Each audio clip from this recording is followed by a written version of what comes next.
Well, good morning, good morning, good morning, and good morning, everybody. Good morning, everybody. Welcome to another episode of The Morning Glow. Welcome to another episode of The Morning Glow. Got a great broadcast lineup for you this morning, as I hope and I pray that we always do. I'm not important, just a question asker. My name is Raheen out of Atlanta, but we got somebody that is very, very important here. This is my sister from another mother, but we got the same father. This is Zamari. Good morning, young lady. How you doing this morning? How you doing this morning? I'm great. I woke up a little bit late. It was like Uh-oh. 6:45 and I was like, crap, because I got to get my daughter up. She's got to be out of the house by 7:30 and so yeah, we were just a little late this morning. It's okay. Look here. Look, watch this. It has happened to me before. It has happened to me before. Trust and believe me, it has happened to me before. Got a question for you this morning. Wait. I got a question for you, Uh-oh. actually. I- I'm the question asker. Uh-huh, I know, but but Okay. but Okay. watch. Okay. Let me We see. forgot to address something on Monday. How many push-ups did you do over the weekend? Zero. One thing you gonna find out about me. I'm not gonna lie. I did zero. I did. I because actually stuff started coming at me right and left, and I didn't get a chance to do it. I had to go and go shoot some stuff over the weekend. I had to go and Stanley told me I went out and supported the cause that he had on Saturday, and so man, it was like from the early morning to late in the evening. I was doing so many. I didn't do not even one. Okay. Not I not at even. least you're honest. I Yeah. respect that. Not even one. And I was like, wow, wow. But So that's why you ignored it on Monday.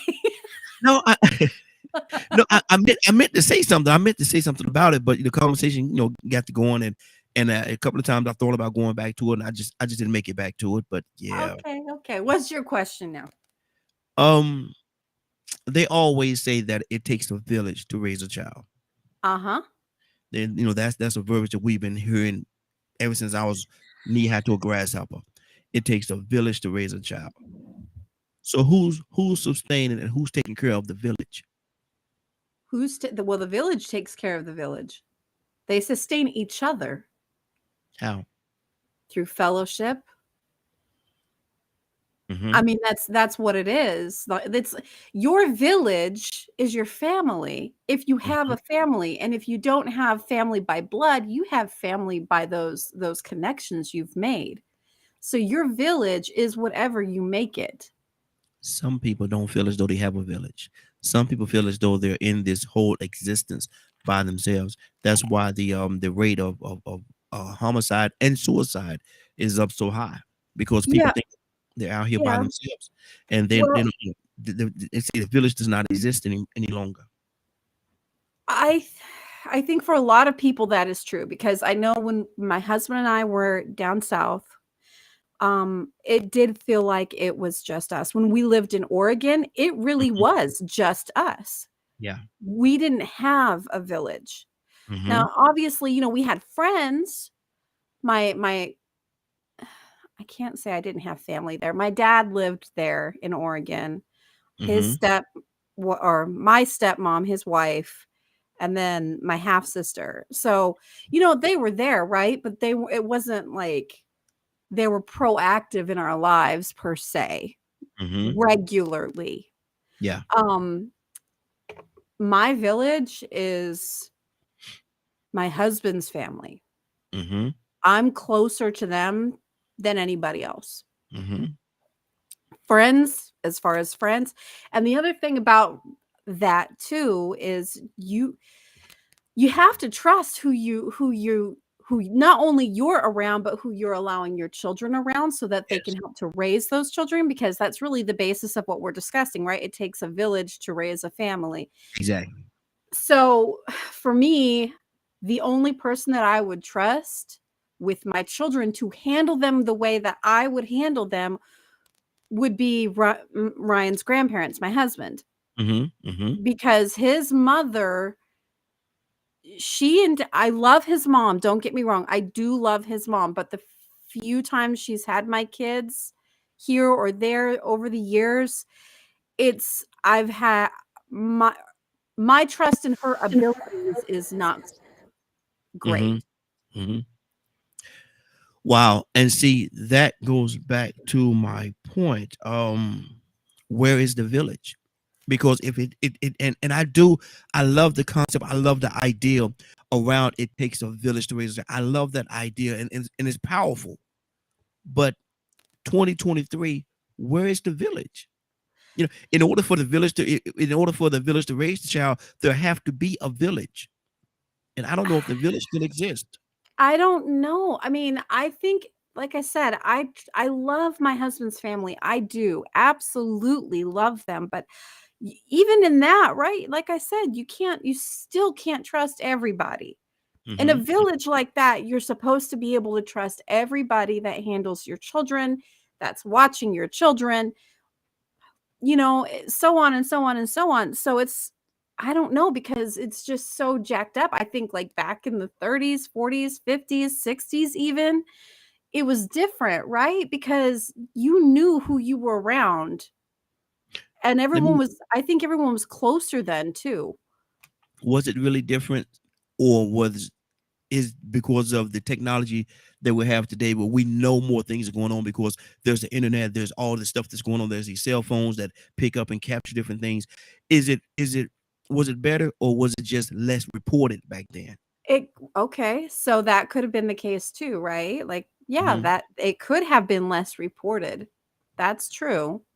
Because I there were still fractured families and all of Yes, those sorts of things that were going on then. So, exactly. yeah, it very well could have been that it was less reported.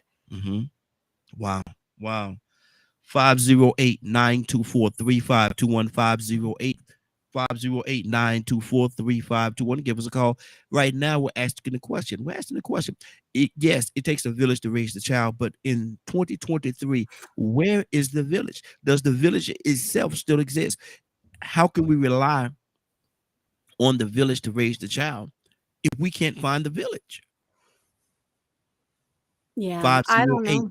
yeah, 508-924-3521. Give us a call. Phone lines are open. Talk to me, sis.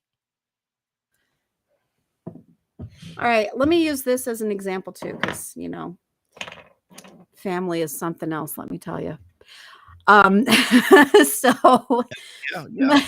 my my husband has 2 sisters, okay? Mhm. And one of his sisters, it's the one my husband is the oldest one, so the next in line, the next oldest, um, she got married. She has at the time, was she pregnant? No, she was not pregnant yet, so she still had the 3 girls. 2 girls? 1, 2. Yeah, 3. Sorry, I had to think about how many kids she had. Mhm. So, Mhm. so yeah, she had her couple of kids. She wasn't pregnant with her last one yet. And her and her husband had come up here. They visited, and we really liked her husband, right? And we were trying to connect with her because we've been really bad with keeping in touch with her and connecting, because she's been a single mom living that life, and we're Mhm. not very good at connecting. And my husband kind of has strained relationships with some of his family. And I've kind of been like, in a sense, that bastion, like, hey, I don't like fractured families, so you Yeah. need to talk to your sisters, kind of thing. Mhm. So after they came up here, it was asked to us, hey, would you send the girls down to us? Because they live in Texas. Would you send them down to us for the summer so the cousins can spend time together, yada, yada, yada?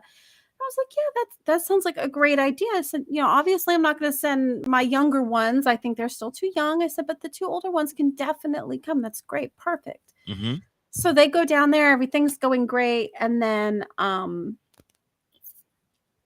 I find out that a couple of different things had happened, and she spanked my child Mhm. Okay. for something that I dubbed to be really stupid, because I guess the girls were told to go and take a shower. It's Texas, it's hot in Texas, I get it. But the Mhm. girls were told to go and take a shower. They didn't take a shower, so they both get whooped. Because I guess they had said that they did or something, or just the fact Okay. that Okay. I can't really remember, because this is a couple of years ago now. But Mm-hmm. after that, like, I was mad. I Yes. was so mad about that, and Mm-hmm. I looked at my husband. I'm like, "That's your sister? You need to deal with that." I said, "'Cause if Yeah. I deal Yeah. with that, it's not gonna be pretty." Mm-hmm. Mm-hmm. That's good. That's good. And so he went and he dealt with the situation. Long story short, my daughter ended up coming back home Mm-hmm. Yeah. because his sister basically said, "Well, if y'all don't like the way that we do it, then she can go back." I'm like, "Then send her back." Yeah. Yeah. Exactly. So Next I stage. am Yeah, no, and I just don't like, okay, yeah, okay, she didn't take a shower. She may have lied about taking a shower, whatever, but you're gonna spank her for that? That's Yeah. something you spank for? Mm-hmm. That's something you're Mm-hmm. using a belt for? A Yeah. belt. Exactly. Yeah. Exactly. That's Exactly. not your place to do that. Mm-hmm. So, and I think that is where, we're talking about this whole village thing. I would love nothing more than to have the confidence to send my children to any family member in my husband's family and know that I don't have to worry about those things, right?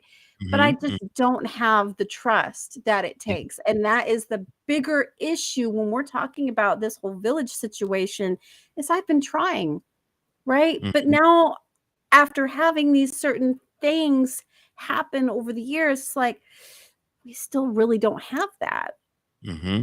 It just Exactly. it isn't there because we have this one particular way that we believe in raising our kids, and not everybody raises their kids that same way. So if you're going to be putting your hands on your kids, that's cool. You do you, but don't put your hands on Mm-hmm. mine.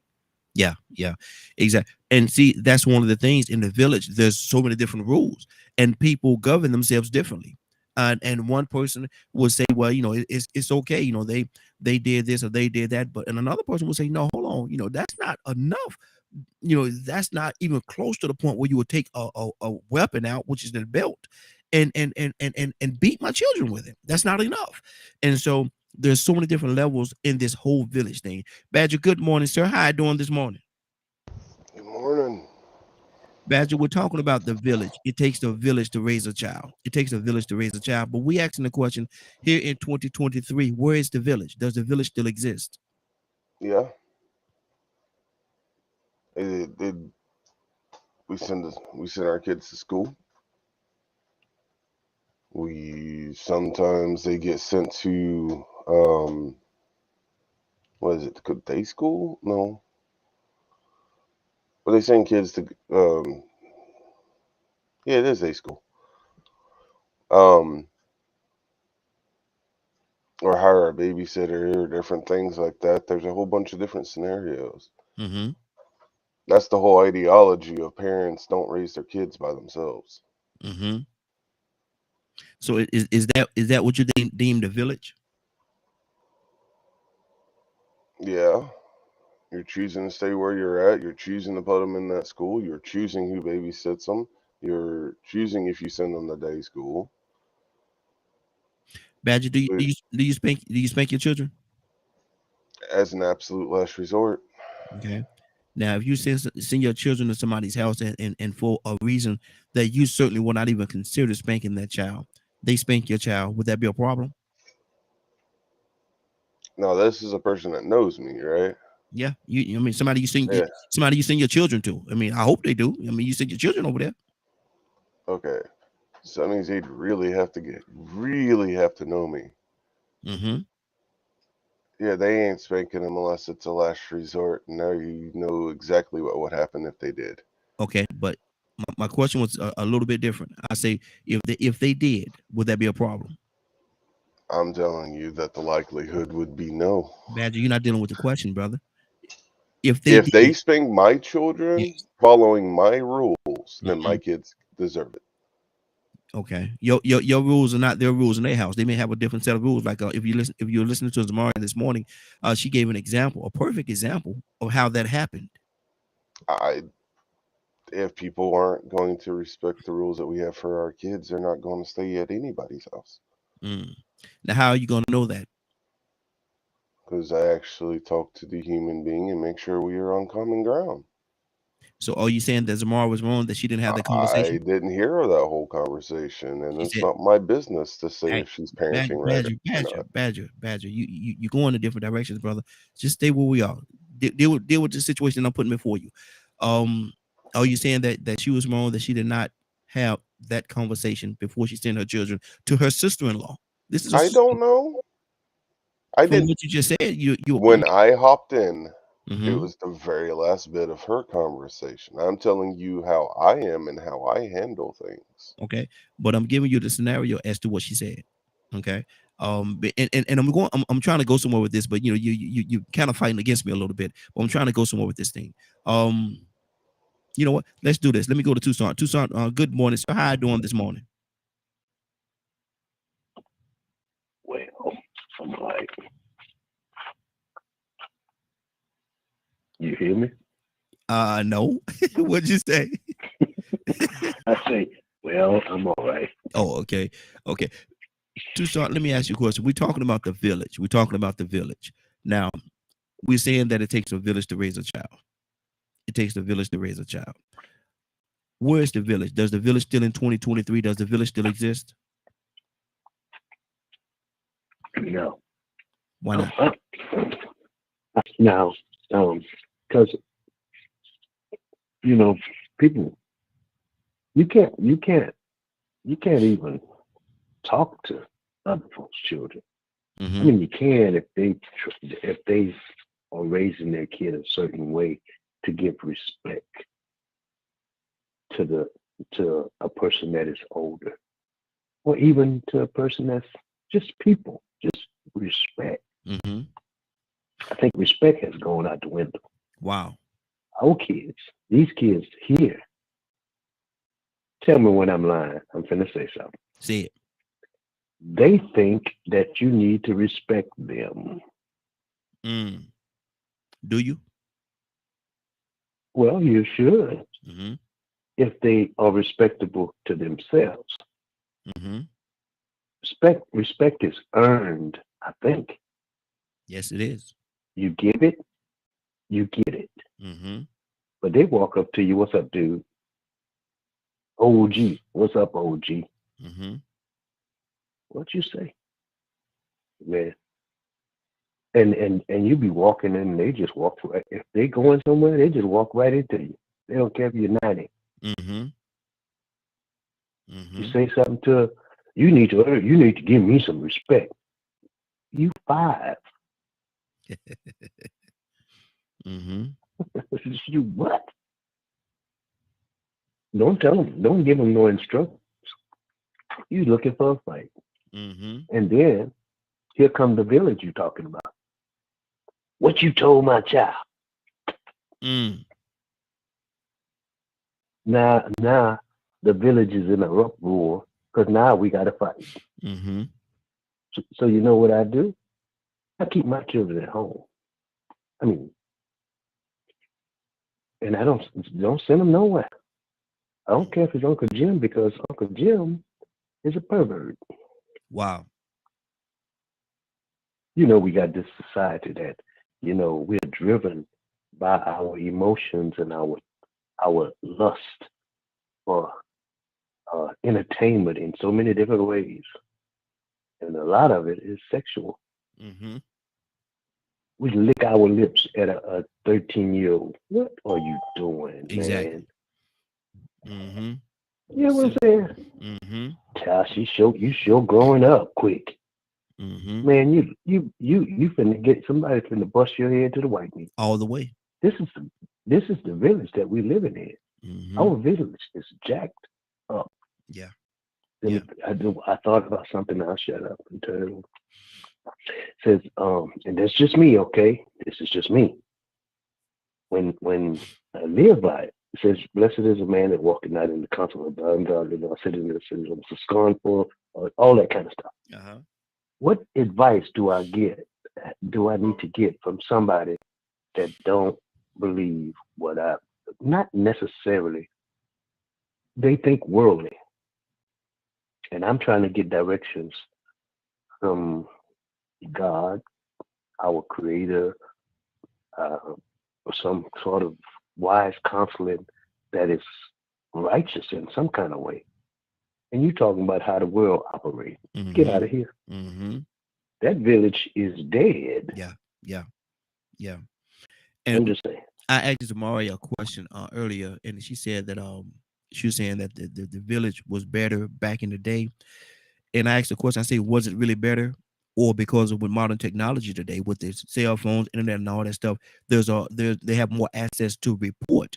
So was the village better back then, or was it just less reported? The stuff and the things that was happening. So the village back then, when you did something across town, how did it get home? You ever figure that out? No, but it'll beat you home. What you did beat you home. Yeah, yeah. And my daddy was bad about it. He would say, such and such said you did what? No, sir. Oh, she lying. Mm-hmm. Yeah, yeah. Because you wouldn't dare put it out of your mouth that an older person, Was I don't lying. care who it was, Yeah, yeah. was lying. Mm-hmm. But now, with all our modern technology, we send an email and the email's lying. And Or have the text, and have a video and it's attached all to it. misunderstood. And have a Yeah, video we attached to it. videotape it. Got proof. I know my child didn't do that.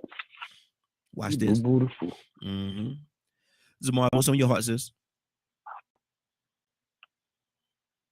Sorry, still trying to finish up my makeup. I'm almost done, I promise.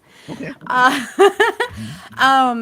Yeah, no, I mean, look, my husband and I, one of our dreams is to buy this huge piece of land, Mm-hmm. build on it, have our house, have our closest friends' houses around us, have a gathering area on this property, and that is where we come together and share our meals. Nobody goes home eating separate, right? Mm-hmm. We all come together at the end of the day and we do that.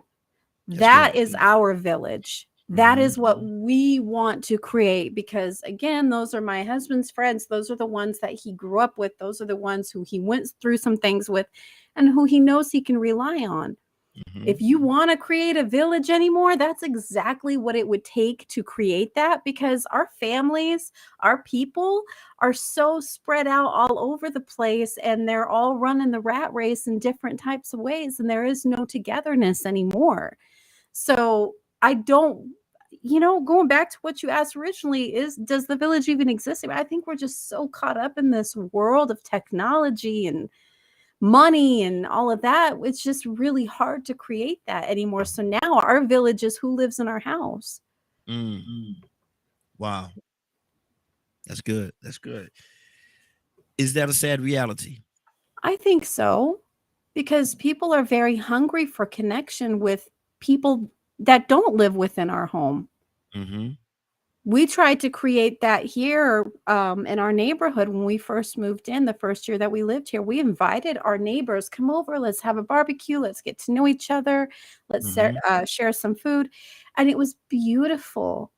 But then after that, nothing. Yeah. Everybody went back to their little quiet lives and shut up in their homes. Wow.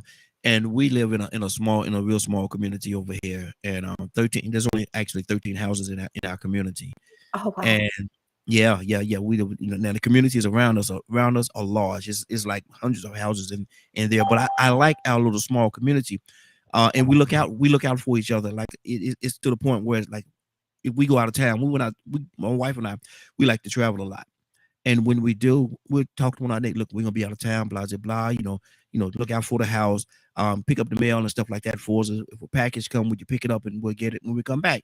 That's how we do. But as far as coming together, and my wife has been wanting to do this for a long time, have cookouts and stuff like that in the cul-de-sac.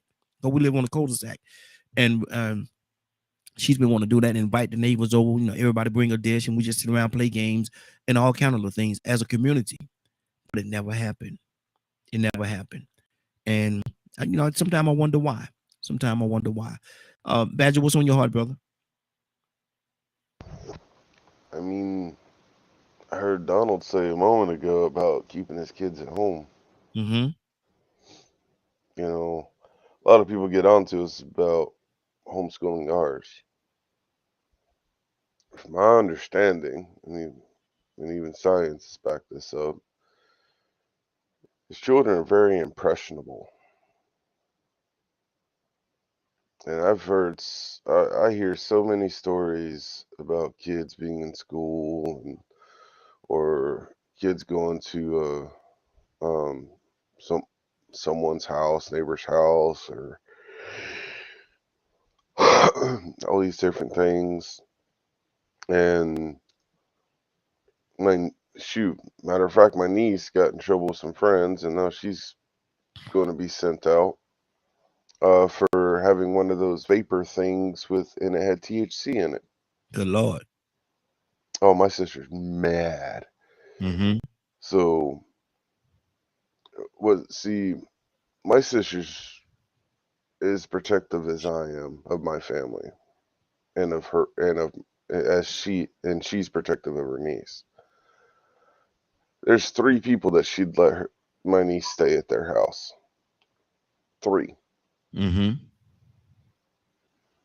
not Wow. just anybody. Mm-hmm. It does. I could recommend somebody, and she'd say, "No, I don't know them." Mm-hmm. So things are very different, even from when I've grown up. There was a lot more trust. There, well, I guess to a degree, because it's hard to say. There seemed to be a lot more trust, at least from a kid's perspective. Mm-hmm. Otherwise, why would the parents tell each other what the kids are doing? And it always seemed like they were kind of vibing on the same set of rules for the most part. You do something that deserved a spanking, you got a spanking. Mm. But nowadays, people are so sensitive that shoot, I wouldn't surprise me that a parent would shoot somebody else just for saying their kid was acting like a brat or spoiled. Mm-hmm. I've, Mm-hmm. I've, so it's just one of those unfortunate things of people are really sensitive. And then there's the whole topic of, are you over loving your kids? Mm-hmm.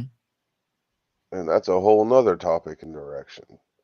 So this whole village thing is coming to the realization that we allow it to happen.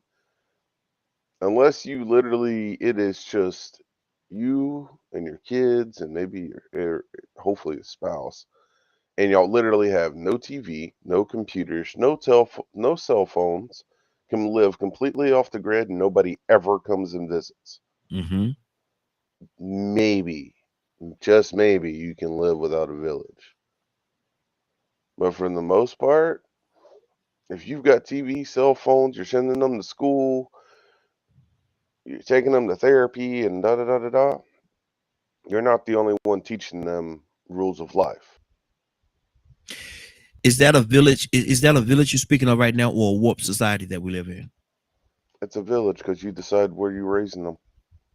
A village is where you're raised. Mm. I see a tad bit different, brother. I when I see a village, I say it's a What's the definition of listen, a village? Badger, can I tell you, brother? Hmm? I'm about to tell you. My thing is when I say a village, I mean a group of like-minded people moving in the same direction, trying to obtain a common goal together as they walk together, as they walk on the same path, on the same journey together. That when I say village, that's what I'm talking about. I'm not talking about this group over here got a pedophile, this group over here got a rapist, this group over here got the stealing people that steal and stuff like that. I'm not talking about them. I'm talking about people that like-minded people that come together and they discuss what it is they're trying to do, the goal that they're trying to obtain, and they all walking in the same direction with the same likelihood of getting there together as a unit, working together. That's what when I say a village, that's what I'm talking about.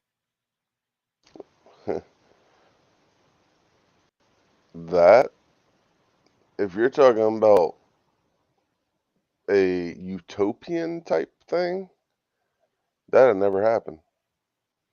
Never is such a strong word. No, it ain't a strong word. Growing up, I heard my grandparents, and you know how I love my grandmother and all them, especially my grandmother. I heard them say that there would never be a black president. I heard the NFL say that there would never be a black quarterback in the NFL because of this reason or that reason. Now we have a Super Bowl in 2023 where there's two black quarterbacks playing against each other on opposing teams. Never is such a strong word. I never like the word never, because never have an end point. Because if you say Well, I never, guess if you say never, then there always gonna be some day and some point in some time where that never is gonna come to an end. I'm sure you probably grew up where people say there'll never be. You heard people say there'll never be a black president of the United States of America. You probably heard that growing up. I know I heard it all the time. I don't view those things as the same as a utopian society. No, we're not talking about that, Badger. We're talking about when you said never.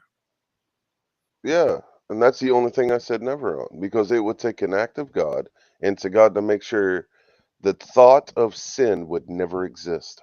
Badger, you're missing what I'm saying to you, brother. I'm simply talking about when you said never. I'm not talking about the utopia part. I'm talking We're about when going you to said agree to never. disagree on this. Oh, okay, that's cool. But my thing is, you fighting a fight that's not the fight I'm fighting, brother. I'm just saying I'm dealing with the word never. You dealing with the whole different everything. Let me go to Toya with a T. Toya with a T. Good morning. How you doing this morning? Good morning, ATL. Lord Jesus. And the world, right? And the Morning Glow family. There you go. There you and go. the whole universe. Because nothing is impossible. Mm-hmm. Nothing. Nothing. You know what white people used to say never about what black people wouldn't do? Black's never going to be free. Black's never going to be a doctor. Black's never going to be this. Black's never. I mean, trust me, being a black person in society, we face a bunch of nevers, and it's not true. Mm-hmm. So it's not true. So you can't say never, because as soon as you say never, God show up and show out. Mm-hmm. You ain't never gonna get off drugs. You ain't never gonna get married. You ain't never gonna have no kids. You ain't never. Stop. That shouldn't even be in our vocabulary. We can't. That's why we can't get to utopia. Mm-hmm.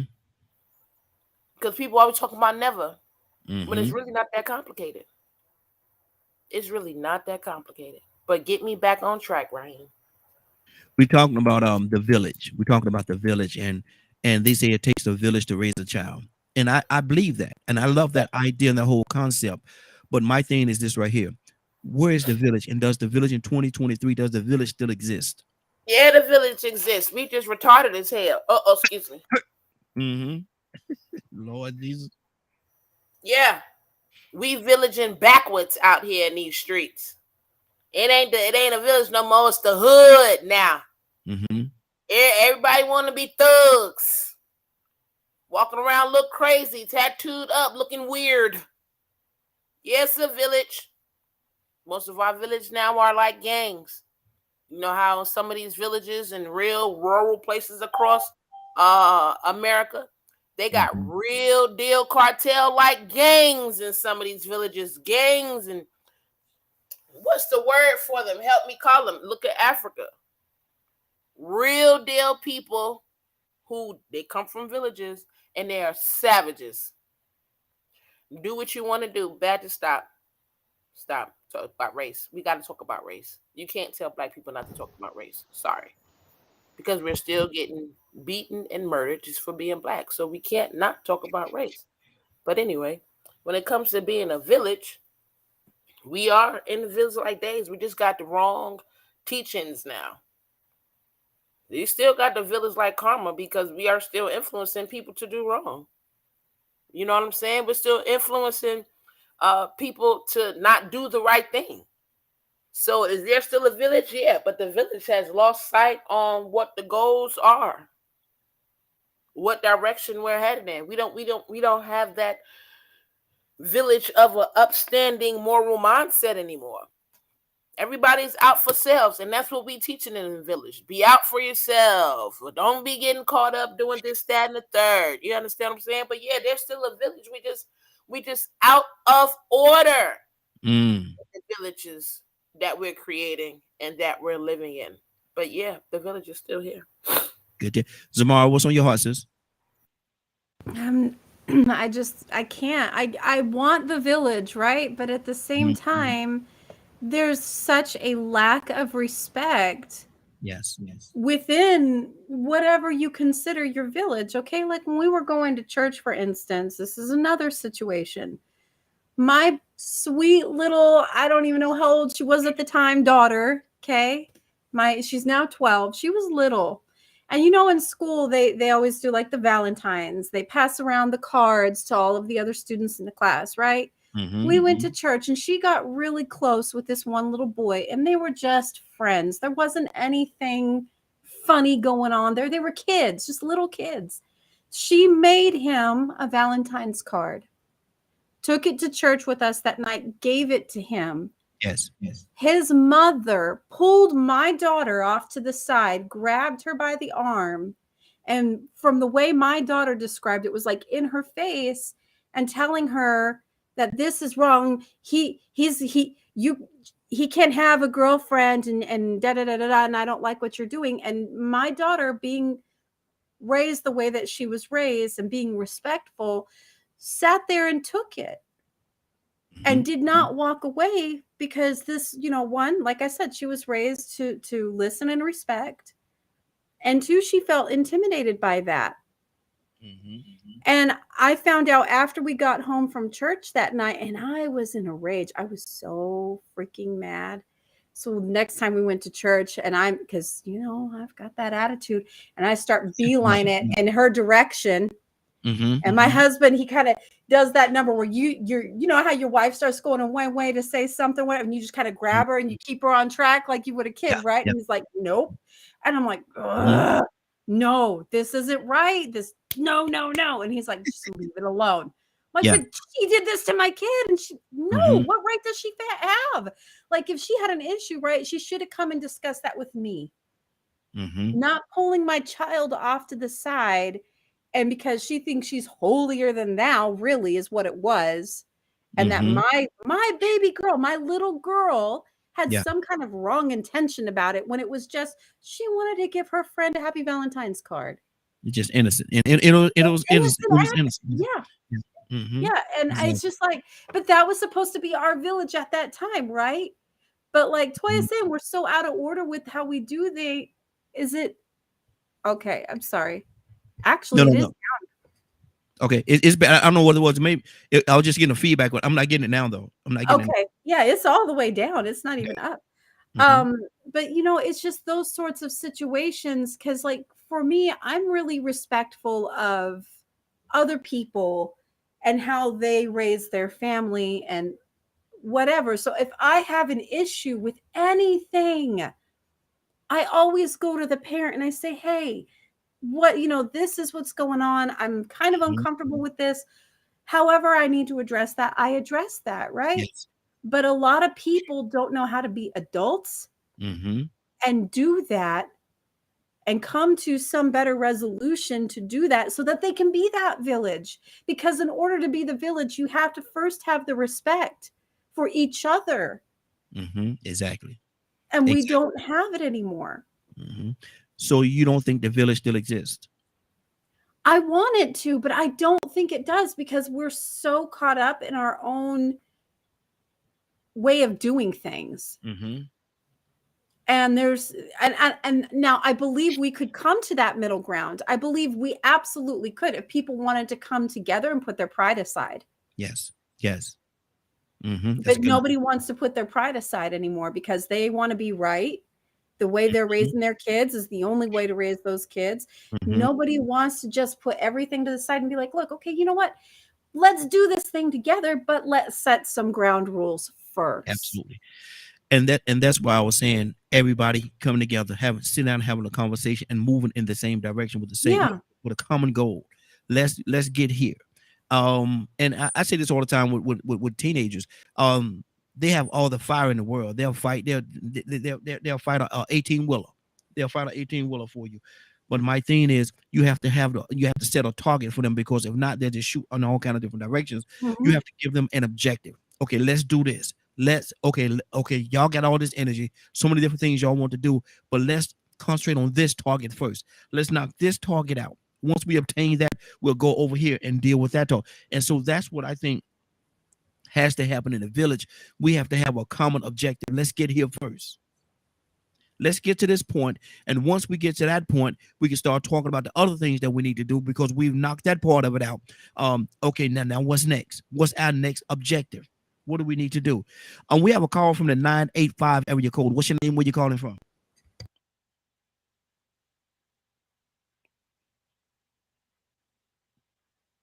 (985) area code. You there? Good morning.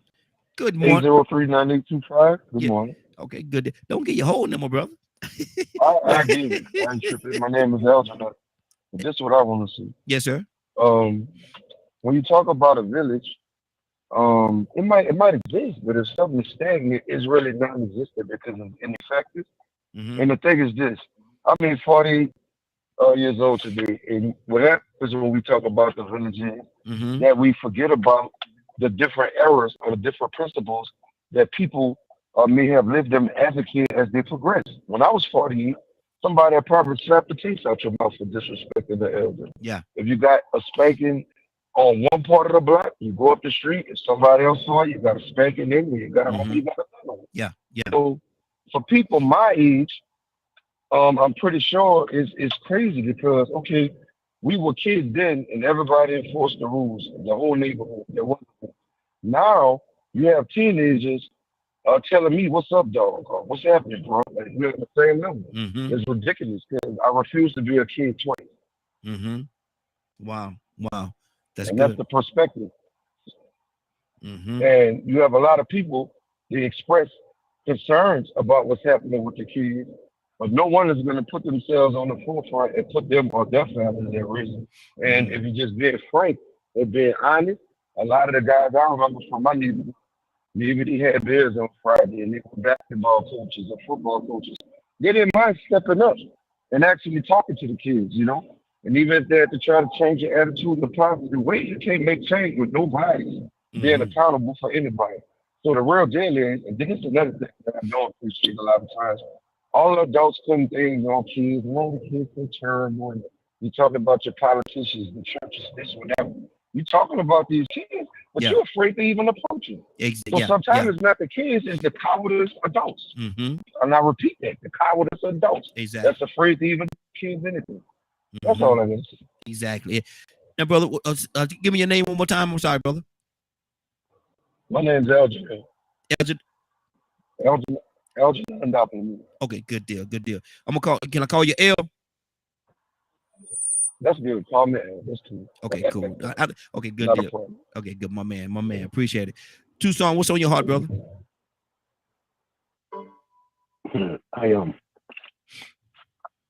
When I went to the little community that I was assigned to, I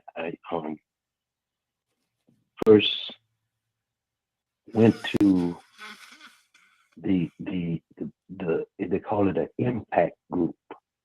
What they do is they are concerned about the things that go on in the community. So I joined in with them, and then I got with the local leadership of the community, and I said, let's approach this thing together. Some joined in and some didn't. So what I'm saying is, you have to develop your community or your village rather, because if you don't, say if I'm raising my kids a certain way, in the way that I want them to be contributors in the community and this society. There's a certain teaching, there's a certain upbringing. I want them to be able to know how to hold a fork and a spoon. sit at the table and respect. Yes, sir. No, ma'am. It's not a downfall to say yes, sir. No, ma'am. Thank you. Appreciate you. Kindness. But then,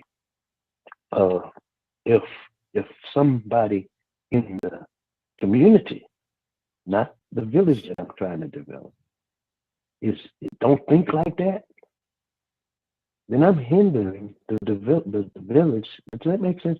The village that I'm trying to have my kid in. Does that make any sense? It does. Because just for instance, you live in I never could pronounce that, cul-de-sac. How do you pronounce that?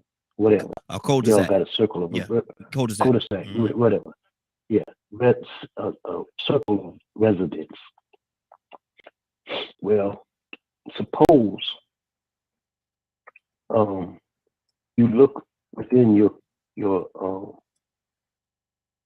circle of residents, and you notice that there are some kids, and even the family or the parents, look at their yard, look at how they conduct themselves with their kids. You're looking at them and their kid, and first thing you know, the kid do something, they drag them by the hand.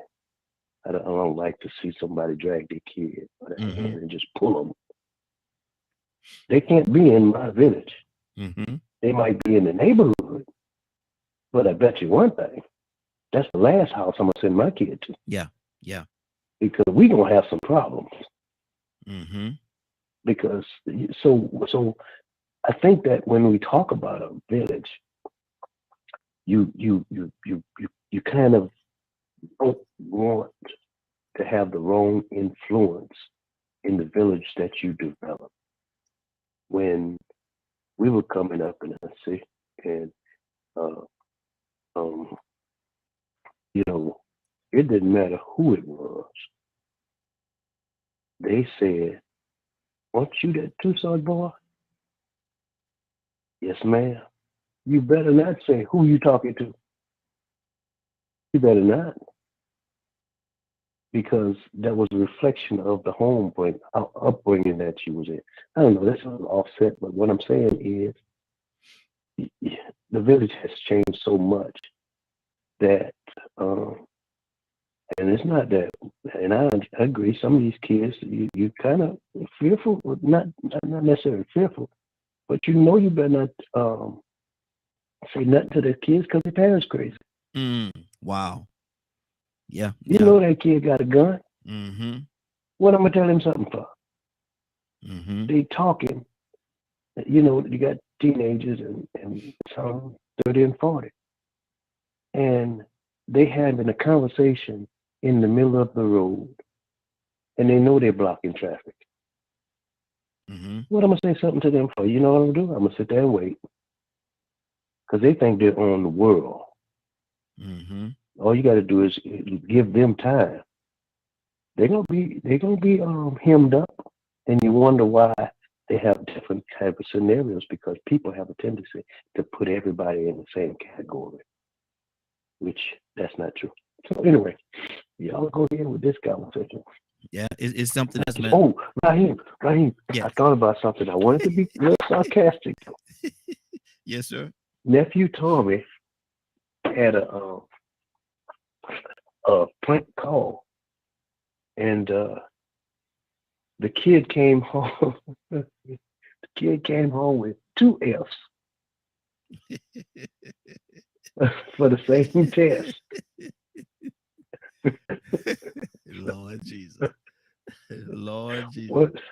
One for the kid and one for the parent. I'm sorry. Lord. Toy, you with a T, talk to me, sis. I ain't fooling with Tucson. Yeah, no. Like I'm back on the same thing. You know what I'm saying? The village is just backwards. The village is just out of order. People make the village, right? And I just got a question about the sensitivity. With all the crayons in the box, Mm-hmm. They have different colors, and we being sensitive about being able to describe a white person from a black person, from an Asian person, from an Indian person.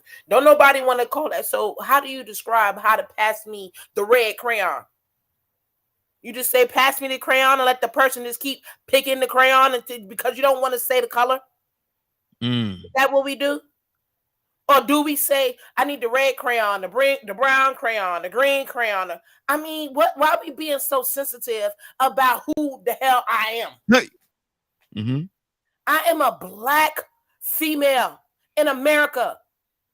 And black people go through things by the hands of white people that run America, and we call it racism. What the heck is the problem? I don't get it. What is wrong with me saying a white person? Because Zamari is not black. She's a white girl. Mm-hmm. You a black man. You understand what I'm saying? Like, I'm trying to understand society right now and why it's so complicated for something that's in so-called black and white, but we still being sensitive, and we cannot be adults and say things for what they are. The village has been destroyed. The thought pattern of the village has been destroyed. America destroyed it. They destroyed Indian villages. Oh, whoop, whoop, whoop. Said Indian. Whoops. Said Indians got slaughtered by white people. Whoops. That's what groomers do when they don't want you to face the truth, when they don't want you to bring the truth to who that's what child molesters do. They don't want to hear that they're child molesters in their face. They don't want to hear that. That's what abusers do. They don't want to hear, yeah, I said I'm a white man, and I know the heinous past that we've been through, and you just can't. I mean, that aggravates the snots out of me for people to sit up there and say anything about, not to talk about race when it's real deal here in America and happens every day. And when it comes to the village, that is another reason why we can't be a village. Mm-hmm. Mm-hmm. Exactly. Badger? Evil people are evil people. And that's the whole point I always should make. Shoot, when Leonard gets on here, he pretty much says the same thing I do. Okay, but Badger, let's talk to Badger right now. What do you feel about what she just said? I mean, you said evil people gonna be evil people, but she said something pretty specific. Will you specifically talk about racism? Yes. Yeah. Systematic racism pretty much runs this country. Mm-hmm. We were talking about utopia, right? Mm-hmm. And the reason why I say never, because as long as things like that are allowed to corrupt the people's minds, utopia can never be attained. As long as white people continue to be racist. Let me when you say things like that. Okay, hold on. Badger. When you say things like that, what are that you're talking about? What, systematic racism? Okay. I just want to be clear. Go ahead. No, it's a very messed up thought process that a human being thinks that they can own another human being. Mm-hmm. And then they want to make a system that literally takes advantage of it. And if anyone else asks about the system, they're going to try to put the blame on that specific race. Mm-hmm. Okay. And the part that's been getting to me is the more I have talked to intelligent people, black people, the more I'm learning that there is different shades of thought patterns and thought processes. I didn't know a black person could be racist until I was told that they could be. Mm. I didn't know a Native American could be racist until I experienced it. So racism isn't just a one color. What? And I learned that from somebody I trust a whole lot, and his name's Leonard. Mm-hmm. And he comes on here quite often. So if you have a problem with me saying what I learned, unless I can...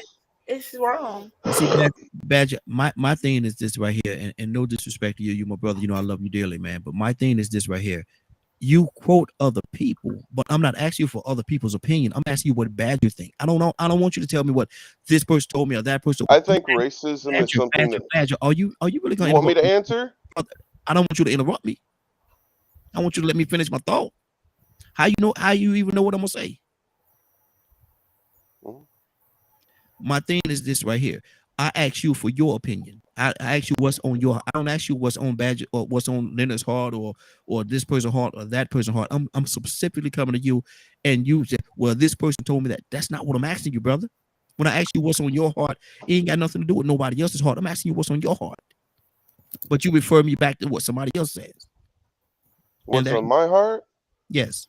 is that people are so wrapped up in this victimization that the people in power want us to have, like being a poor white guy, being a black person, being a Native American, being a drunk, and so on and so on. That big, huge list that people fight over every single solitary day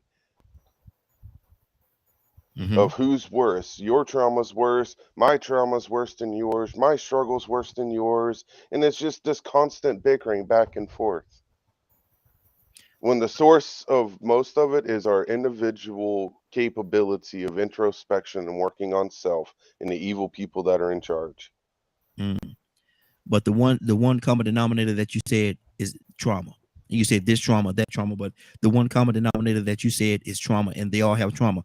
So are we to ignore the trauma that they have, the individual trauma that they have? We can't. Zamari, what's on your No, I agree. I don't even know what happened to our beautiful conversation. Like, I'm so confused right now.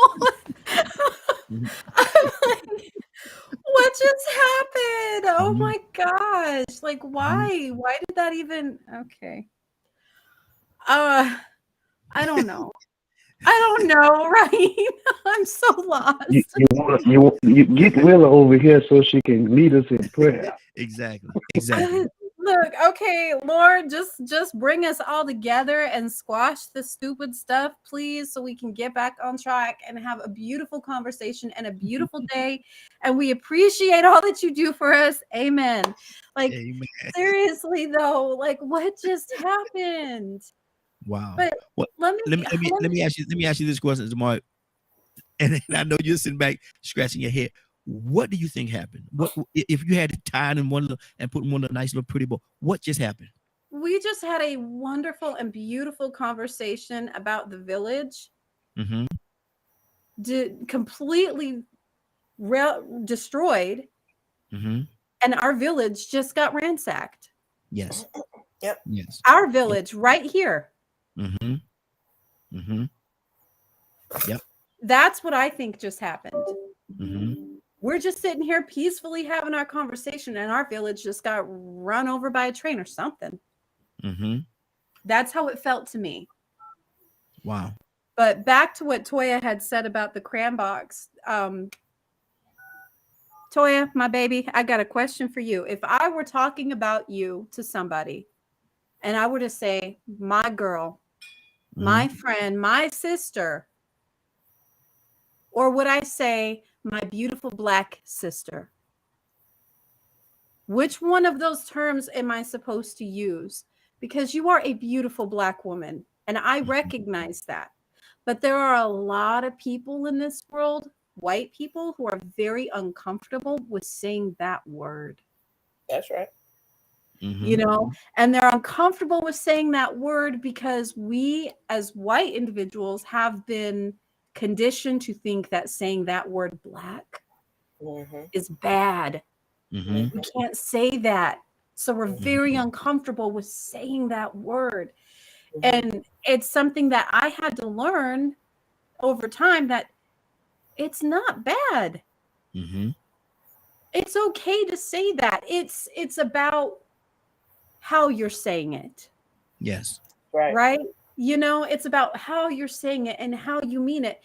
But if I'm going to another black person and I make it my point to say, my beautiful black sister, to me, that's almost like, or you know, to a lot of white folks, it's almost like, oh, hey, look, I got this little black trophy friend over here. You know, that's how some people would take that, right? But when I'm describing people, and I don't care what color they are, where they're from, ethnicity, it doesn't matter to me. But when I'm describing someone, like when I'm talking about Toya, I don't use her color. I don't use the fact that she's black. That's Mhm. not the first thing that comes to my mind. What comes to my mind is, and the same with you, all of you on here, Raheen, all of you, when I Yes. talk about you guys, I Mhm. say, I met this amazing group of people. And we Mhm. talk about these things. And then, of course, like, your names come up and then they kind of correlate. Oh, okay. You know, Mhm. so, Mhm. but then it's like, then I'm like, yes, they're Black. It's Yeah. fine, Yeah. but Exactly. it's Mhm. not something that it's not that I'm uncomfortable with that descriptive word, but Mhm. I do not, that's not who you are as a Exactly. person. Mhm. You are a beautiful individual person. So if I'm going to describe you as a person, I'm colorblind. Yeah. That Yeah. doesn't matter to me. Mhm. But I love Mhm. talking about Toya. I love talking about you, Raheen. I love telling people about Cassandra and Navy and everybody that I've met on here. I love talking about Rico because I do. I talk about Rico too and just how Not amazing some of the not stuff he Rico comes out now. with. Not Rico now. Yes. And Tucson, like I talk about all of you guys, and sometimes like my husband at first he was like, "Really, babe?" And Mm. not it just I think it surprised him more than anything because it's not something that he would typically expect me to find, Mhm. right? But it's like, but it's who I like. Yeah. Like Yeah. I love what these people are talking about. But again, I feel like this is kind of like you guys are becoming my village more and more and more. Mhm. Mhm. You are becoming a part of my village, a part of my everyday life. And I love Mhm. that you are. And I Likewise, want sister. Toya to come Likewise. up and visit. I want Toya to come up and visit. My kids are going to end up calling her Aunt Titi. Aunt It's just TT, that what it sound is, old. right? That sound old. That sound old. Aunt TT. That's all right. Yeah, that's right. And when they see me, they're gonna be like, "Oh, wait a minute, you don't look like Aunt TT." Didn't expect that. It might throw it for a loop for a minute because I know, because she has that boisterous attitude and she's, very eccentric and everything. So they're gonna be sitting back like, really, mom? Yeah. Exactly. Exactly. I see Rico done stepped away for a second. I was gonna get him in here. I tried to make a joke on him a minute ago. That joker didn't even laugh. I That don't joker think he didn't. may not have even heard it, but no, He- I do feel like our village kind of did get railroaded there, and yeah. so let's just Sidetracked. get back on track with that, because that was a Absolutely. beautiful conversation. Absolutely. Absolutely. Rico, good morning. So how you doing this morning? Man, I can't complain, man. Just happy to see another beautiful new day, man. Yes, sir. Yes, sir. Now walking this morning? No, it's raining, man. Oh, okay, got you. Rico, we're talking about the village. We're talking about the village, and it takes the village to raise a child. That's something that we've heard growing up, man, forever. But in 2023, I'm going to say 2022, 2023, does that village still exist, man? Or is it just a fragment of our imagination now? It's the minority. Mm-hmm. It happens, but it's like a unicorn now. Mm-hmm. You know, if you see it, it's like surprising, and actually to like people born nowadays, it's an oddity. You know, the things that we used to actually see on a regular basis, and that was normal coming up, is rare to them. You know, it may be rare to see somebody with a garden on the side of the home. Yeah. In the backyard, a big patch of the backyard is a garden. Mm-hmm. Somebody might see that and be like, "Oh, he country." Have you ever seen people laugh at the Mexicans for having chickens running around in the yard? Yeah. I'm like, what y'all laughing at? Mm-hmm. Look at that man, got all them chickens running around. I'm like, yeah, man, that's smart. Yep. They ain't got to go to the store to buy chicken. You know what I'm saying? They're raising them. Yep. So it's like, you don't see that type of mindset, that happened in the past that was normal with the village. You grow certain things and then you have a neighbor grow certain things and y'all trade. Yep, exactly. That barter system. Yes, sir. That was something common for me to have my grandmother to send me with a little, those little wood like baskets. And I'd have to take a bunch of them full of peas or corn or something across the street to the neighbor's house or something like that. And then they might send me back with a bag full of rice or something, or peas. It would be different. It was always some type of trade or bartering going on. We grew something that they didn't grow. And the neighbors, from what I understood, I mean, that was a young life. I'd only seen, you know, maybe 4 or 5 years of certain neighbors, you know what I'm saying, before they passed on. But from the way it looked, like people were probably neighbors for a longer length of time. You know, now you got this rent system going on, this industrialized system where people move constantly to the point of where you don't even live next to your neighbors long enough to get to know them or to trust them. Yeah.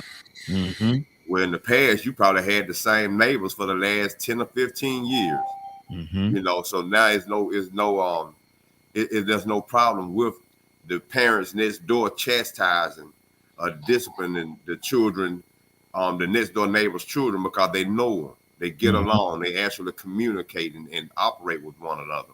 I mean, at certain times when I was younger, there were certain neighbors that lived along the lines with my grandmothers that I thought we were related. That's how close our families were. Yeah. I would think that these other people were my cousins. They were no relation at all. The people that my grandmother worked with, I thought they were like best of friends, or, you know, almost related.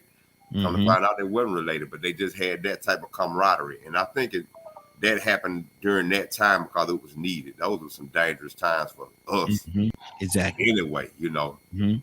So it's a rare thing to see now. It's like, you know, I think if a lot of people saw unity and peace and people getting along, that's something odd to them, because they used to seeing people acting out and being lit and acting a fool, you know. Chaos, exactly. They used to seeing that chaos. Captain Leonard, good morning, sir. How you doing this morning? Good morning, Raheem. Hey, doing good, doing good. We're talking about the village. We're talking about the village, and we've all heard it being said that it takes a village to raise a child. It takes a village to raise a child. But Leonard, in 2023, does that village? Is your head itchy again? Is that why you're mentioning it? That village still exists? Okay. I muted you there, Zamar. You had something going on, Destus. You had something going on. I had to mute you for a second. That's your first mute. That's your first mute. But Leonard, does the village still exist, or is in this day and time, is it just a fragment of our imagination? No, it still exists. But you have to realize it may not be your village. But those people who continue those same traditional values, they still do. They haven't changed. Are they a minority? What I question is the fact that, one, it's up to elders to establish. So if they've lost it or what have you, they need to reestablish it wherever it's lacking. But I still have my village. Okay. I'm not sure when you say, because I think what has happened, like a lot of things, people get used to talking about stuff and not doing nothing. Everybody talks about it takes a village, it takes a village. Define the village. Define it. Is that a question? Yes, everybody must answer the question. Well, you don't get to be in the village just because you're black. And I don't think it has it. And truth of the matter, I don't think it has anything to do with color at all when you're talking about the village, because the community could consist of a whole lot of different people. When I say the village, and I described it earlier, it's a group of people coming together with the like, moving in it, would had a discussion, have that conversation, and they're moving in the same direction to obtain the same goal for everybody involved. Right, but people use the term village to try to connect it to our tribal history, our African history. But you have to understand that there's a lot of things involved there, not some little surface things that you choose, like some people have implied. Do white folks have villages? They could. Where's their village? Because a lot of times, when some people talk, you have to clarify. Because your village includes like-minded people or people that look like you. What I said was like-minded people trying to obtain the same goal, moving in the same direction, trying to obtain the same goal. So is that like community to you? Okay, so are you using community and village interchangeable? No. I think a community is one thing, but I think a village is at a higher. I think the village is at a higher level, and more responsibility goes into it being a village. Right. So instead of saying village, say family. No. Your family not right, so your village can't be right. No. No. I can't go with that. And the reason why I can't go with that is because it don't have to. The village don't necessarily have to be your family. Okay. I mean, you Like treat them as family. We're family here. Village. We're family here, but we're not related by blood.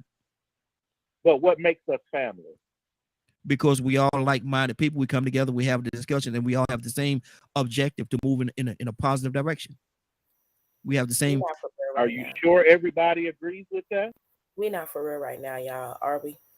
Mm-hmm. We're not for real right now. Because you have to understand, there are people that call their communities for certain reasons. Mm-hmm. LGBT community is a community because of a certain. We're not talking about community though. reason. We're talking about village though, brother. You keep saying Right. We're not talking about community. What's the difference? Mm-hmm. I just said that. I told you what the difference is. But what is the difference between village and community? I told you that earlier. We already went over. We crossed that bridge, brother. There's a different, and I think the village has a higher level of responsibility for everybody involved. Mm-mm. So is that family? That's another show, y'all. Leonard, that's another show. Breaking this thing. What is that higher reason? Leonard, you're going back and forth. You're going back and forth. We're talking about the village, brother.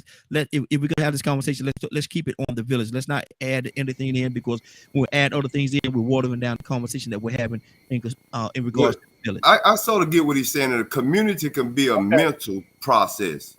You know, you can be in along the same lines as somebody as a way that they think. You know what I'm saying? And you will be a part of that community.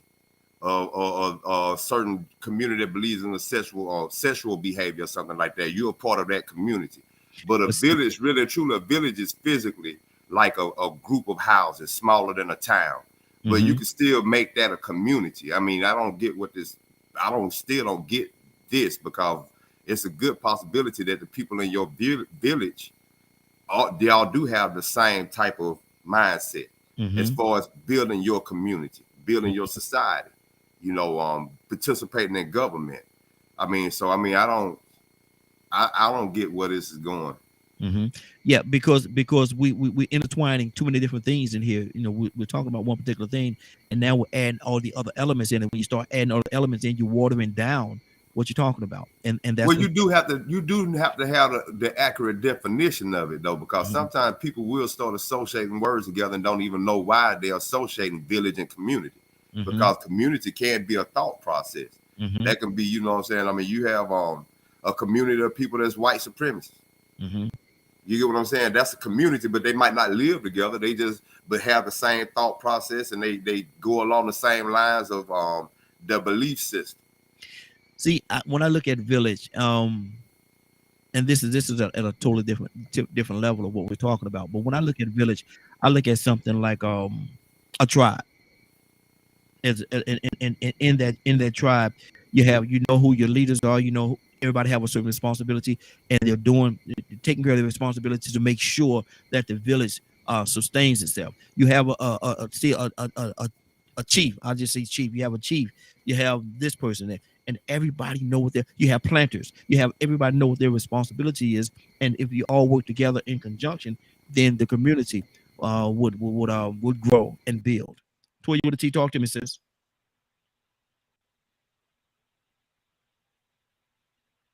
Toya? I don't know. So, I don't know why that got so complicated just then. But when you came on asking the question as a village, we were simply, I thought, going off the metaphoric saying that it takes a village to raise a child. Yes. We don't live in no damn village. Hey. If that's the case. If you want to be so technical, we're just speaking about the saying, the roundabout, the where you at. It ties in with your community, your surroundings, your environment, whatever. We rebuke the devil right now in the name. Get him out of here. We know what you mean by village. We're going to stay back on track with where you're trying to go. The surroundings that we are creating as humans. And sometimes they do consist of and grow LGBTQ and white supremacists and all other kind of crazy, foolish people.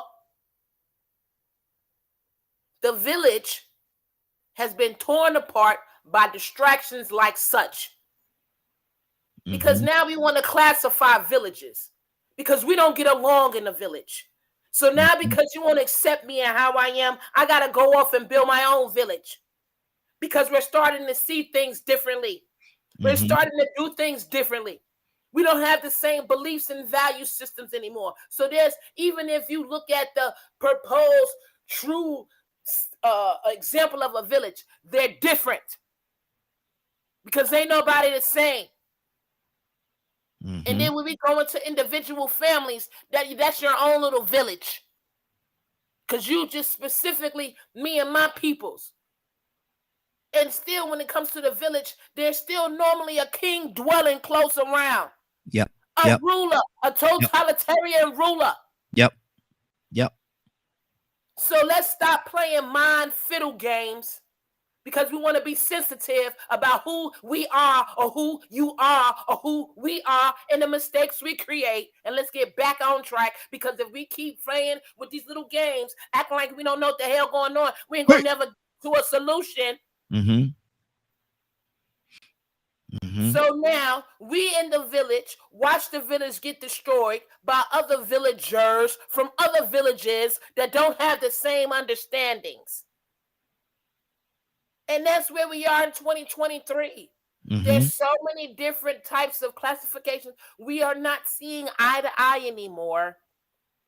And the village is being broken down one by one because of different distractions, whether it be, again, we don't want the village mentality. We want a city mentality. We want a democratic mentality or a Republican mentality. You understand what I'm saying? So we go mow down these villages because we're rebuilding. We're building parking lots over villages. So there was an agenda in America to break up the village-like mentality. It don't matter what color you are. That's not what they want. They want a democratic Rand world where it's full of foolishness, where the rich get rich and the poor get poor. It's not about villages anymore, even really. So that's why that whole comment on, it takes a village to raise a child. No one can even identify with what you're talking about because we live in a concrete jungle. Exactly. Tucson, talk to me, brother. When I think about a village, I think about the frozen cup lady and the candy lady. Y'all remember that? I remember her. Anybody Absolutely. remember that? Yes, sir. Y'all remember that? Them ices. Yes, sir. Here's Them ices the thing was good. here's the thing about their house. No matter who the kid was, they was welcome. So it didn't matter. The concept of it takes a village to raise a child, it meant that it didn't make no difference who child it was. We're going to get together and we're going to help you with your child. And it's okay. They had some rough kids in our neighborhood. Yes, Lord. Yeah. But we all met at the frozen cup or the candy lady's house because she was one of the pillars of the village. That these big mamas per se was the ones that everybody knew that they were the mindset of the village. Because we got to get together and raise these children because we want our community, if we were going to go there, to be better. Our families to be better. Because we're all the community and the family. We're the community family that develops the village. I don't know if that makes sense, but what I'm saying is you got to have a center point. Remember what Rico was saying? Go down there to Miss Sally's house and get me a cup of sugar. And Miss Sally wasn't raised same with you, because on your way back from Miss Sally's house or to Miss Sally's house, you was bringing flour for the sugar. Yeah. Because they done already had that conversation. Well, honey, I got a little sugar, but I need some flour. They had a garden. Yes, sir. In the middle of the community, in the village, or whatever you want to call it, and anybody could go and go get you some peas. Because we're all trying to eat. I know some people don't eat hogs and stuff like that, but when we were coming up, we didn't know no better. We were too poor to worry about what was, right to eat. So we'll kill him in the middle of the driveway, and everybody had a piece of meat. Wow, the village. We was trying to bring all of us together. It didn't matter whether your child was disrespectful. They didn't care. They didn't really care. Come here, little boy. Yeah. And sometimes they pull them by the, come here, little boy, let me talk to you. And Big Mama or the candy lady would send them there. Get you a piece of candy. Sit down right there. Don't go away. Yeah. Because we're trying to do the village thing. And sure, your name was Samuel or Bocard or Thomas, but you sitting down here just for a plain old conversation, and you left there with a different mindset, even if it was just for 30 minutes. Exactly. So if we're gonna redevelop the village type of thing, maybe perhaps you may have some that are, unfortunately, you don't like it, but we're talking about a village. Some may have two daddies. I'm sorry, don't get offended. Some people may be a wife and a wife in the village. Some people, every once in a while, you run and that boy slinging that dope. But come here, little boy, let me give you some wise counseling. Because if you go out like that, you're not going to live long. Yeah. And to back up your little self and slow your roll. Remember that saying? Slow your roll, little boy. Because you're gonna have to try to survive the game. And you know where that counseling came from? The preacher's house. Ain't that something? Yes, sir. You'd be surprised what happened at our house. Lord have mercy. And Daddy was the pastor. But they had them boys that come to the house, and their parents didn't go to nobody's church. But in order to raise the child, they would sit at the table with us. Get you something to eat, man. Get you something to eat, little boy. Sit down and watch TV, and then go out and then do whatever you do. Exactly. Because all we're trying to do is develop something that's healthy. Make a difference. Absolutely. Mr. Hicks, good morning, sir. How are you doing this morning? Good morning. Good morning, Raheem. Good morning, Glow family. We're talking about the village, sir. We're talking about the village. And it takes the verbiage. It takes a village. Yeah, it takes a village to raise a child. In 2023, does the village still exist? Well, in the metaphor, I think we use it now. We use it. We're not using it in a historical sense. From hunter gatherers to villages to cities to metropolitans, but just in terms of the, I think you said it earlier, agreeing on certain things, the attitude. Yes. But I think it was used in one election by Clinton when she was running, and that was one of her things, the village. And from the progressive left, the whole intent was defined as the school system, the social workers, the psychologists. It's saying, give us your kids too. You could trust us. We're part of this village. We're part of the police, they're part of the village, and we see that the village they're trying to invite us to is a village of our destruction. You know, it seems sometimes that we like that guy that's trying to got a dam that's breaking, and everybody is on the other side of the wall, sticking their fingers in holes, trying to stop the dam. But I see everything has moved away from cooperation and group into individuality, into individually defining yourself. And you have confusion in communications because we all have different meanings for our words.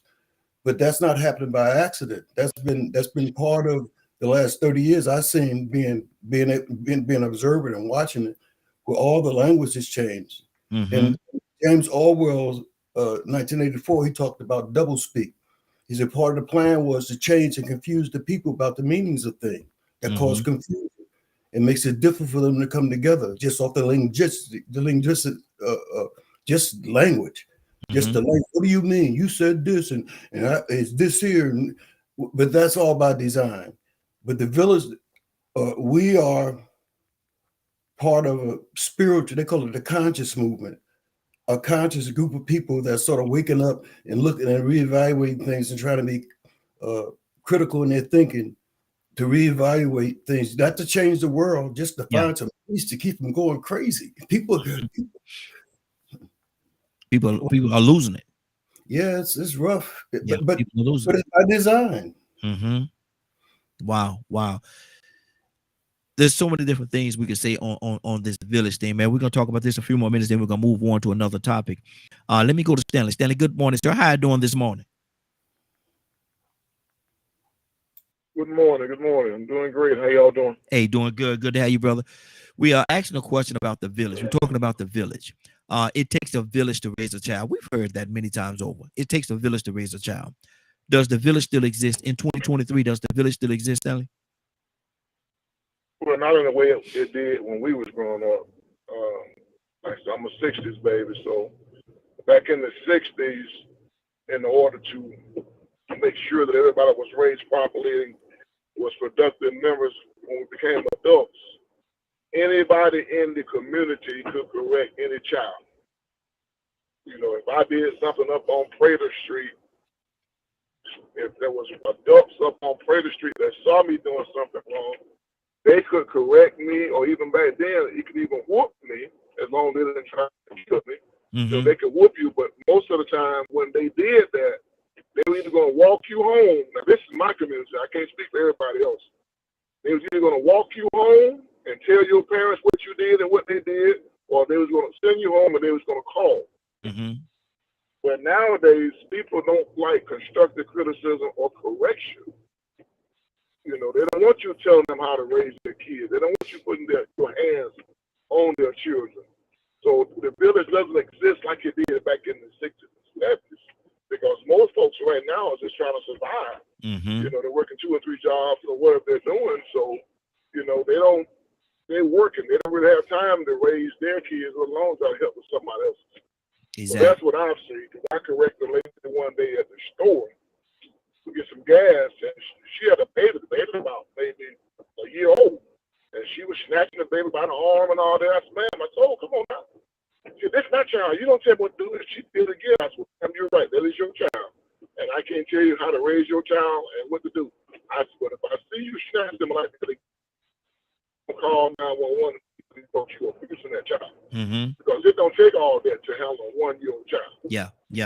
So then she kind of got straight. Talking about in this generation on how to raise their children. If they go back to like we was in the 60s, everything in the 60s wasn't perfect.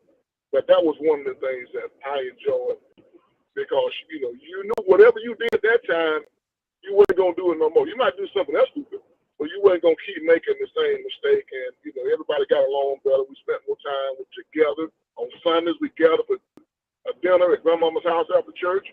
Children's Day went down to the farm, and we had lemonade and hot dogs and tea cakes and all that. People don't do that no more. Most time they get together now, you're arguing and fussing and fighting. So Exactly. like it did. Wow. And that's true. Rico, talk to me, brother. Yeah, man. It's like, to me, it's like a lost art. A lot of things that we used to do in the past, a lot of traditions, they're lost arts now. Yeah. People don't even understand the necessity, the purpose, and the benefit behind it. You know, and I think really and truly that's what happened. You know, like Toya said earlier, we got so distracted by so many new trends.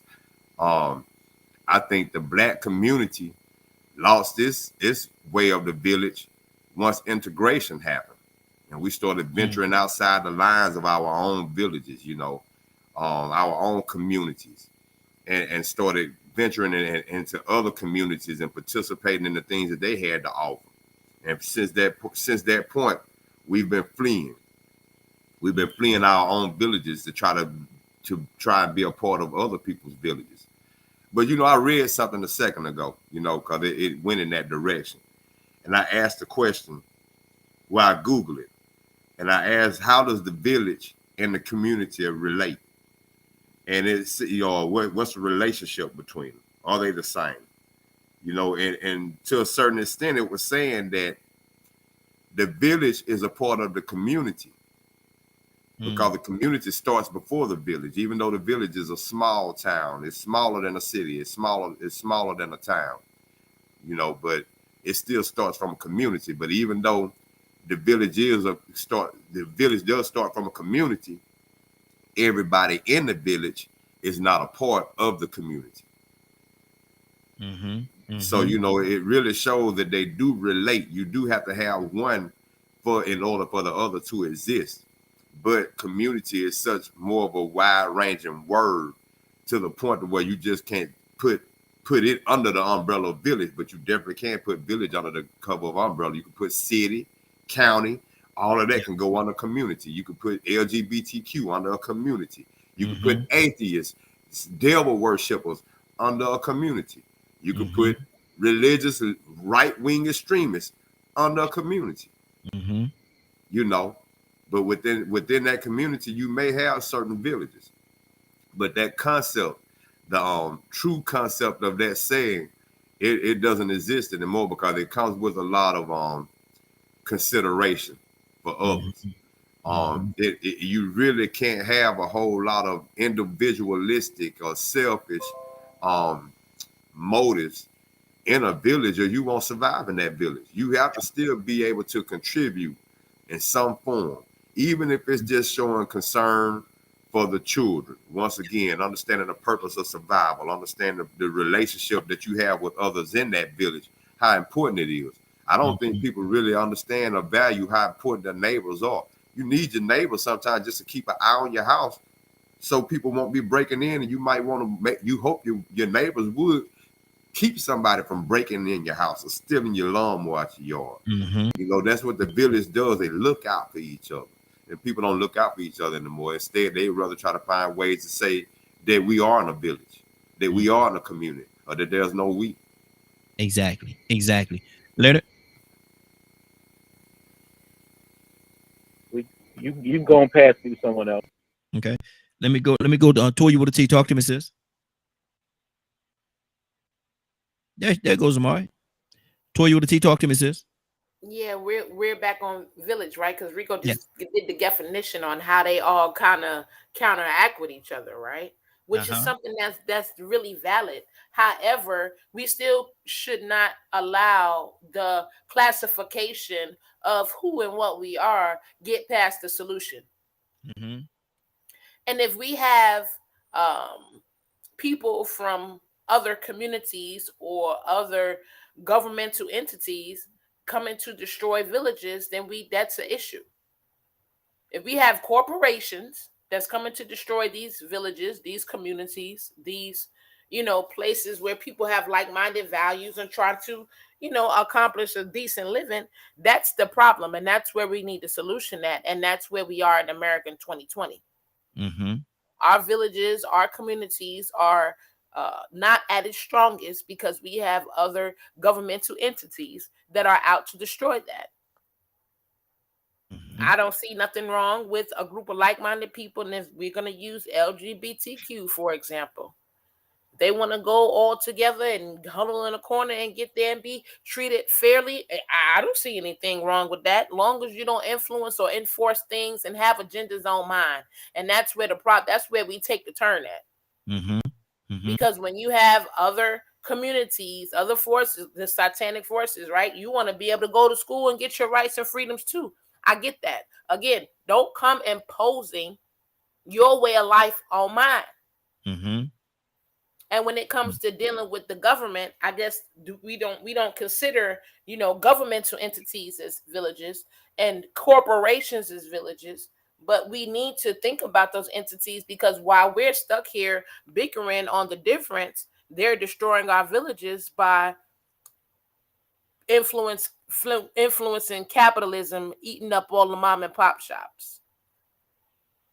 You understand what I'm saying? Yeah. Coming around to when they build certain buildings and certain technologies, you're literally killing the people that you plop that big old telephone antenna in the middle of, even though you paid that county or city whatever amount, $1 million. Do you know the radiation and what you are doing physically to the people that live right around that little radioactive telephone pole? You're killing them. Slowly. Most people around those areas of those telephone poles that we love our cell phones, within 10 years they'll be dead. All different kind of cancers.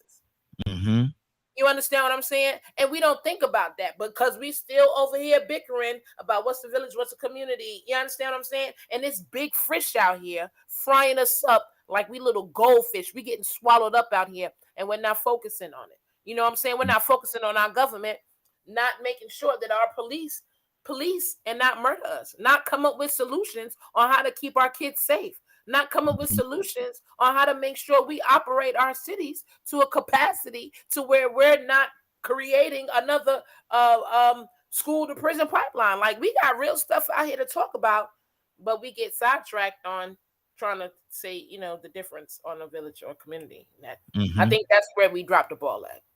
Wow, that's good. That's good. Zamari? No, I think she's right. If like-minded people want to get together and create that village, more power to them. Because it's like I said, right? That's like what me and my husband want to do with buying land and having our friends, our close friends, coming out and sharing that land with us, building houses, growing crops with us, living a sustainable life as much as we can, apart from whatever this crazy world is creating. And if any one of you wanted to come and partake in that and be a part of that with us, we would be more than happy to have you. Yes. Because we want that, right? It doesn't matter what your village looks like or who's in your village. What matters is that you care about each other and you guys have the same goal in mind. Yes. It doesn't matter. And I really wish we could get back to that village mentality. I really wish that we could, because I don't know which one of you said it, but you were talking, I think all of you said it in some way or another, talking about how they've destroyed the village mentality. And corporations have taken over that village mentality, because at one point our communities were very close knit. Yeah. And like, so I may have been Mr. Hicks that said it, back in the 60s, he's a 60s baby. And news got home to his mama. He couldn't beat that news home. Exactly. It got there before he did. And so mama was already standing at the door and knew you done something. Exactly. But it doesn't work like that now, right? You don't have the clerk from the corner store calling your mama and saying, hey, he did this over here. I just saw him do it. It doesn't happen. And I wish it did, because our world would be so much better for it in the end. But they really have destroyed just that whole togetherness. And it's a terrible thing to see, right? Because look, we're proving it wrong right here. We're together. We're talking about these things. Exactly. And no one is hating on anybody for it. So that's why I said, like, this is part of that village right here. I wish we all lived closer. Really, I really do. That'd be great. But we gotta figure out a way at least once a year to all come together and be in the same place, have dinner or something like that, or have a little ball or whatever we're gonna do at least once a year. We got to figure out a way to make that happen. Navy, I'm not even gonna call. Good morning, Navy. How you doing this morning? I'm gonna say your whole name. I ain't gonna do it today. I'm gonna be nice. No Good. government name today. No, no, not today. How you doing, sister? Good morning. Look, good morning. I'm good. How y'all doing? Hey, doing well, doing well. We're talking about the village. We're talking about the village, and it takes a village to raise a child. Does that village still exist? Does that village still exist in this day and time? What do you say to that? I mean, the village definitely saved and helped me. I would not, literally would not be here if it wasn't for my village. Does it still exist to some degree in today's world? But I can't say that the village is exactly the same whenever I was coming up. Because, just as we were talking about yesterday, Big Mama and them, and yes ma'am, because I'm country. But we don't have the same elements of the village. Perfect example would be most of my homegirls that are here, they're not originally from Mississippi. But their babies call me Auntie Navy. We have no blood relation, but that's our village. Yeah. We support, we help one another. When them babies need to be picked up and mama and daddy and them can't do it, TT Navy pops in. So, I mean, does the village exist in today's society? I think so. But again, that's up to each individual and their village, because you also have to be aware that people that may have started in the village may not end in the village. That's good. That's good. Wow. Mr. Hicks, what's on your heart, brother? Talk to me.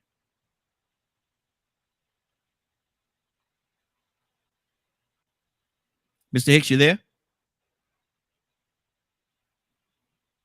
Yeah, Mr. Hicks might have stepped away for a second. Anybody have? Yes, sir. Yes, sir. Okay. Yes, sir. Yeah. Wow. I guess I want to listen a little more. I'll listen a little bit more. Okay. Actually, we're about to change the topic. Anybody have anything else they want to say on this particular topic before we move on to the next one? Okay. Rico. Can I say one thing? Yes, sir. Yes, sir.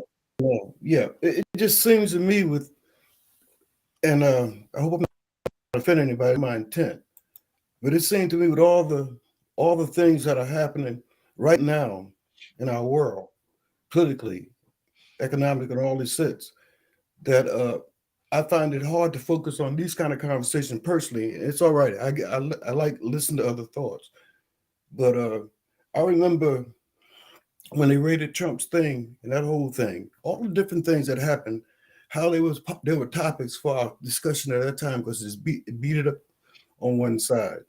It just seemed that there's so many elephants in the room. This thing killing these black gangsters, cop gangsters, killing this man down there. And I mean, we ain't talked about it, man. They killed Chloe. I mean, you know what I mean. But yeah. Okay, I'm moving on. But just seeing. So when I get up and I do a little revamp of the news that's happening today, I get up early, about 4, do my meditations and go to the news, and I see all the things that's happened. And sometimes it seems like the elephant is so big in the room. How could we not address this here lightly, even to ignore these things? They ignore the facts that's coming about all the confusion of the last 5 years, and seeing the truth come out now about the COVID, about the shots, about the damage, all of that. We just don't even. I do. I have to. It's happening now. Yeah. It's affecting me, it's affecting my children, and it's going to affect my grandkids. But with that said, I'm going to listen here for a Okay. minute. Good deal. And we will talk about those things, brother. We definitely will. But like I said, let me do this. Rico. Changing topic. With everything that us as men have to go through, and it's a constant struggle every day for us as men. Do you think after we fight all day long, make it home, and go into our homes, walk in the door, do you think women understand how important they are to us in making sure that we have a place of Got peace, it. that we have a place of peace, or do they sometimes add to that by being so disruptive when we go in the house and they fussing and arguing and all kind of things? You didn't do this and you didn't do, do women understand how important they are to us and to our peace? Oh man, that's that man, to be honest with you, that type of question right there, man, that would be mighty judgmental on my part to try to pry into every man's in general situation when he goes home. The response that he gets, because in some cases you know that they do, and in some cases you don't, and that's been going on since before I was born. That you had the man or the woman, either one did or did not understand the experience of what the other one has to go through. All I can say is, sometimes yeah and sometimes no. I mean, yeah, sometimes women do understand and sometimes they don't. I mean, but how important is it? How important is it, Rico, that after we had that terrible day, that we go home, man, and know that once we walk in that door, everything's gonna be all right. It's not gonna change the day that we have, but we're gonna have that place of peace where we can actually just relax, unwind, and breathe. I mean, that's what your domain is for. That's the whole purpose of, when you get out on your own, becoming a man or becoming a woman or becoming a married couple, you still having your peace in your domain. You got your inner village and your inner community right there inside of your household. You can actually live in a situation where every household that's around you is full of chaos. And drama, debauchery. But in your home, you have all type of peace and knowledge and wisdom and tranquility and spirituality. And that's what you make in your household. Some people come in and they burn sage when they walk into their home. Some people require you to take your shoes off when you come into their home for certain reasons, but it's a peaceful thing for them and it's a cleanliness thing for them. So I mean, yeah, that's supposed to be expected. When you actually invest into building a place for you to lay your head, you should be able to come home to that peace. And the person that you make that agreement with, or that you have this contract or this bond with to live in matrimony forever, that should be the same expectation. That should be part of the reason why you chose this person and she chose you. Automatically, is to be each other's peace. Exactly. Zamar, what do you say to that? Do you think, and I'm asking you from a woman's standpoint, do you think most women understand how important it is to walk in for a man that after having a terrible day, to walk into a peaceful house with a smile on her face, and that hug is gonna be all right? Do you all as women understand how important that is? I can't speak for all women. I mean, I can speak for me, but I can't speak for all women, because every dynamic is different. Every person is different when it comes to that. So it'd be really hard, and it would be unfair for me to speak that way as if I knew every female's mind when it concerned that. For me, I do try to create that environment for my husband. I mean, even if I know he's having a tough day at work, and look, you men work hard, okay? You bust your butts and you do work hard and you put up with a lot of crap at work. Yeah. So if I know he's having a particular hard day or a very busy day, and even not even knowing that sometimes, right? I am just so grateful for the hard work that my husband puts in. So even periodically through the day or certain times like that, I will just send him messages.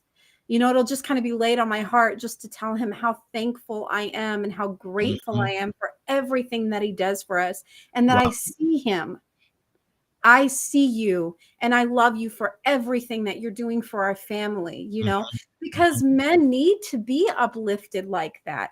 And when my husband was working as an officer in the jailhouse, because he worked in the county jail, and so I would always make his dinner, basically, right? And I would always put little notes in there for him and just saying, I love you. I appreciate you. Thank you for what you're doing. You know, I see you, just that kind of encouraging things for him. And he would get teased at work for, oh, how cute. Your wife put a little note in your lunch, and it's like, well, they really tease you about that. But then you got to think too, right? Like a lot of people don't have that dynamic or that environment where the wife is doing that stuff. But I do that because I don't ever want him to think, even if I'm having a bad day or the house is messy, because like right now my house is terrible. I need to clean today. But even when I'm not necessarily doing what I need to do in my position, I want him to know that I still appreciate him. And I'm not doing these things because I don't appreciate him. I absolutely do. Yeah.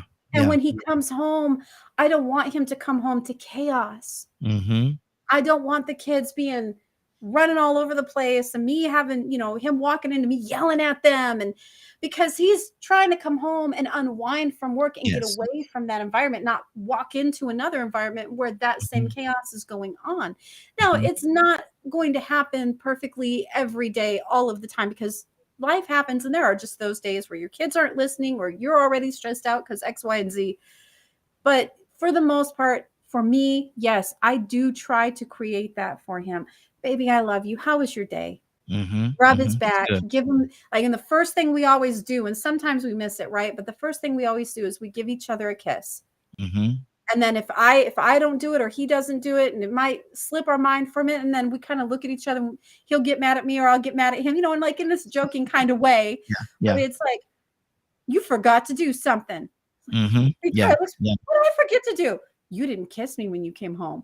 So he's like, well, come here, he'll give me a kiss and vice versa. But we always make it a point to make sure we give that recognition to each other. Right? Because it's so important. And if you're not uplifting your man and creating that environment where he wants to come home and he feels that peace, it doesn't turn out good in the end. He'll sit in the driveway for an hour and a half, 2 hours before he walk in the house because he don't want to go into that. Man, I just sit here, man.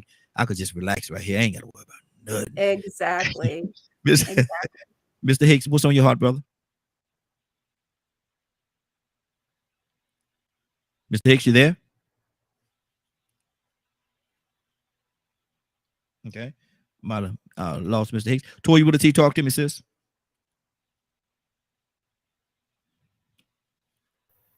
Toya? Hey, you said what is the question now? What are we talking about? You said a man you want to come home. No. No, if how important is it? A man, they have to go through so much and deal with so much every day at work and in life. How important is it that he come home to a peaceful environment? Do women always understand how important they are in the role of a man's peace when he come home, smiling face, like you said, give him a hug and a kiss. I know your day was rough, but it's gonna be all right. You home now. Do women always understand that? It depends on what kind of woman you got. It's a two-sided thing here. If you a man, you gonna have the kind of woman you want. You ain't got no unruly woman and you don't want her. If she unruly, you with her and you cool with it. So however you go home, clearly, if you like it, I love it. You know what I'm saying? Do we recognize that? Again, I don't know, because if you've allowed us, like children, if you've allowed us to act a certain kind of way, how can't we notice that? Some people just have a way that they are. You know what I'm saying? And I think that some of us have this vision on what a relationship want to be, and we get with other people that feel like what that relationship want to be like, and that's it for them. But some people that come out of chaos, they don't know how to be in a peaceful relationship. Wow. So some guys who didn't have great home training, who probably was raised in a single parent neighborhood, it ain't got nothing to do with that, because I know people that came from single, and they just ignorant as all outdoors as men. and they don't do all of the right things. They make a lot of foolish, dumb mistakes. They don't hold their own. It's always something. Just sorry. And you might not get no peace when you go home because you're not a peacemaker. Yeah. You understand what I'm saying? And here we go. When you start, but that depends on the man, because you can go home to that and that cannot be for you. So as women, I think we know the men that we're dealing with at the time and what they want. You understand what I'm saying? And I think when people lay the line down and say, you know, this is what the expectation is, this is what's not, then the woman not gonna act like that. You understand what I'm saying? Now, I don't get me wrong, I'm a tough cookie, but I know how to act like a normal person. Just you know what I'm saying? I don't just raise hell all the time. You feel what I'm saying? I know how to act like a normal human being and not be crunk just all day long and just, you know what I'm saying? I know how to act accordingly when it's time to act accordingly, even though I have a very bold, bursting personality. My man know that, but when it's time for me to snap in the girlfriend mode, trust me, I do know how to act like a girlfriend and come home and say, hey, sweetheart, here's a hug, here's a kiss. Even with my nieces and nephews, you know what I'm saying? I know how to snap into for real auntie mode, not just that live Toya. Oh my gosh, auntie. You know what I'm saying? That wait, hold on, calm down. I'm really hurting over here. And I need you to just stop right now because I'm hurt. You know what I'm saying? I need a hug, man, for real. You know what I'm saying? You so busy, zip, zip, zip, go. Wait, I'm hurting over here, and I need you to just really slow down, take a minute, focus on me, and give me a hug because I done had a bad day, and I know how to bring that on down. It's like, oh my gosh, baby, I'm sorry, my bad. Because yeah, I am a firecracker, but I definitely know how to dim that light when the time is right. You know what I'm saying? But sometimes it's according to the man, honey. You know, if you're dealing with somebody unruly, you might as well go on and get up on the roof. Yeah. Lord Jesus. Mr. Hicks, I came to you earlier, brother. I think you had stepped away. What's on your heart? Oh man. Tough subject. Listen, I got married at 21 coming out of Vietnam, went to prison. My wife then had a baby, made it difficult. We couldn't reconcile. I met someone else. I got married. I stayed married for 30 years. That ended in a divorce. She wanted it, you know, she wanted to find herself. And then I married again at the beginning of COVID. I married somebody that was paranoid and duped by the system. I left that. And it made me think about a thing that Paul said, right?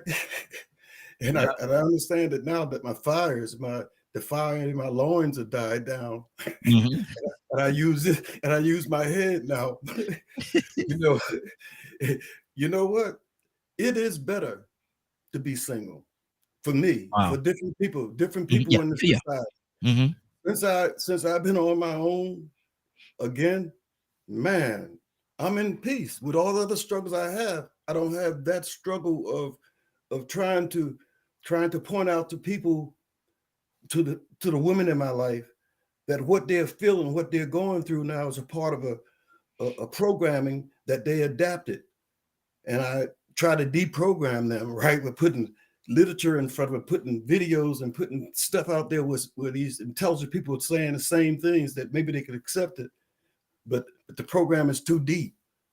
The opposition against people getting along.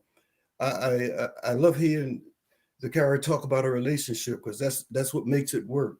There's a saying: if you get yourself a wife, you got a good thing. You got a pearl. It ain't easy. It ain't easy with the programming that goes on with our children that we send off to these schools that becomes that village that put all these diverse attitudes of self-centeredness and who I am and who I identify myself. I'm this and all this stuff that's breaking away from the very foundations that made us survive slavery, survive the Jessups and the Catholics and the popes and all these people that want to rule over us was an idea of democracy. The elephant in the room about the corporal punishment. spanking kids. Mm-hmm. You hit my kids. And I told them when they did go to school, 2 of them went to regular school, most went to Islamic institutions. And my last one was homeschooled. They are different than the other kids they're around. Hey, I'm happily single and I'll be this way forever. I understand that thing about what they celibacy. Yeah, I feel good. I love me. I get that stuff straight from source. What I was trying to get from people anyway. Mm-hmm. It wasn't heaven. That drive for sex and procreation. Mm-hmm. It wasn't heaven. It was a part of biology. It was necessary. The element of spirituality and love, true understanding of what love is as it evolve and change and grow. Mm-hmm. It's not incorporated that make that sex act something spiritual, something that's transcending. Mm-hmm. I've never had that. I've had many, multiple, and all that other stuff, but I've never had that thing from there. But I got it through being in a position where the Creator spoke to me and changed me. Yes, come on. It didn't come from any people. Mm-hmm. It don't come from a woman. I can't depend on my mental health or my emotional health to be dependent on anybody other than the Creator, especially not a woman, because they change. Mm-hmm. We all change. But, you saying the women will flip on you? You know they will. and being the man, you've got to be patient enough to handle that and understand that and help sort through those many emotions that affect by the moon, by all kind of stuff. Mm-hmm. But because they're emotional, but they are strength. You can get a strength because they give you a view and perspective that you don't have. Yeah. I'll say for the 30 years of marriage, the one thing I did understand that we are different and it's necessary for us to be together because when we're together, Napoleon Hill talked about the mastermind principle. Mm-hmm. He says, anytime any group of people get together and they can keep peace going on and that they can have that commonality going, they tap into a larger mind. Carl Jung called it subconscious mind. It's a powerful mind, giving you ideas, but it's the most powerful in a marriage relationship because you're intermingling your souls through that act that's been by the society around us made it bestial, made it just be an act, just sex, not the spiritual aspects. But that's my word. I'm like Paul now. I'm single. I'm gonna stay single. But as soon as I say that, somebody walk in my life. So y'all pray for me that I stay on this course of being single. I don't know, brother. I don't know now. I don't know if we're gonna put that prayer in for you. I don't know, brother. But I'm 74 years old, man. I don't need nobody.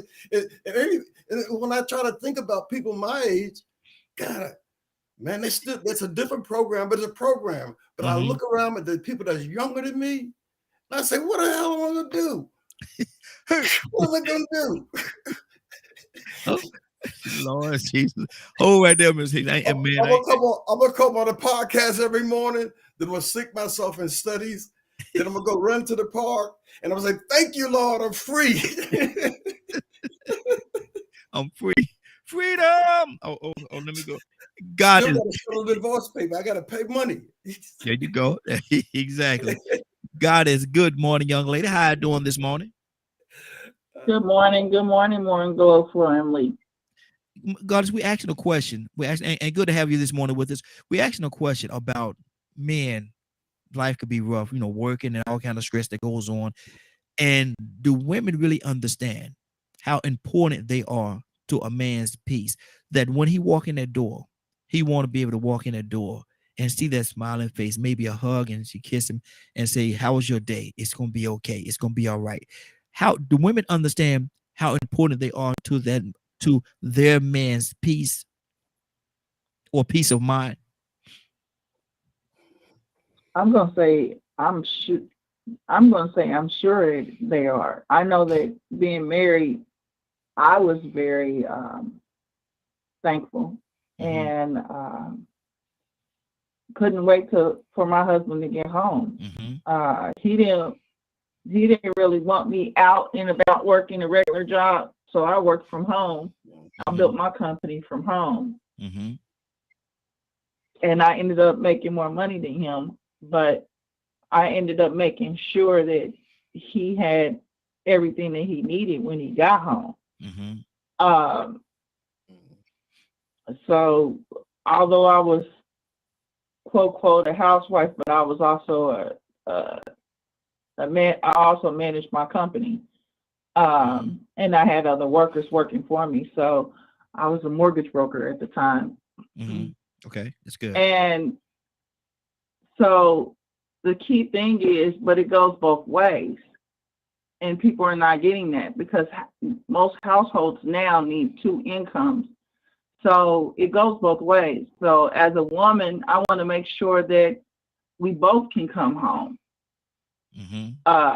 and not and have a castle and just start loving on each other with different ways and harmonious, if not just sitting up reading a book and learning new things about relationships, about how to build each other.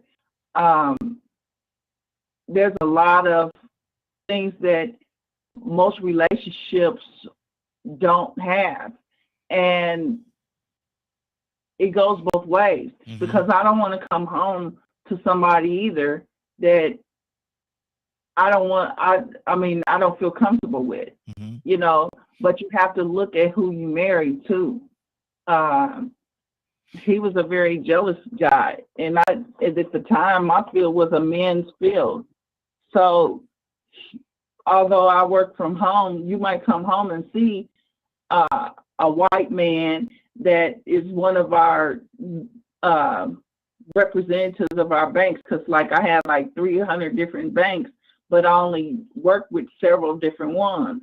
So I might have a representative in the household. He didn't like that. He wanted me to work from home, and so now I have to deal with hell. But it wasn't, you were in my office. I had an office area, office space, office entrance, all of that. So it wasn't like anything other, but this is business. And our business would, you know, he would accompany us out of town. So it goes both ways. But he didn't come from a household, his household where he came from, his dad told his mother what to do. She worked a menial job, but when she worked, she got off work, she cooked dinner, she did everything for the kids. When he got off work, all he did was take his shoes off. Wow. So they didn't work together in their household. So in our household, my parents worked together. Good deal. My Hold on. had a job. My dad had a job. Okay. My mother would come home. Sometimes my dad would have dinner cooked. Okay. You see what I'm saying? So they work together. That's important. Good deal. Stay right there, sis. We got to keep this thing moving. Let's go to Tucson. Tucson, what do you say to that, man? How important is it the women understand how important they are in regards to helping a man have his peace, especially when he come home?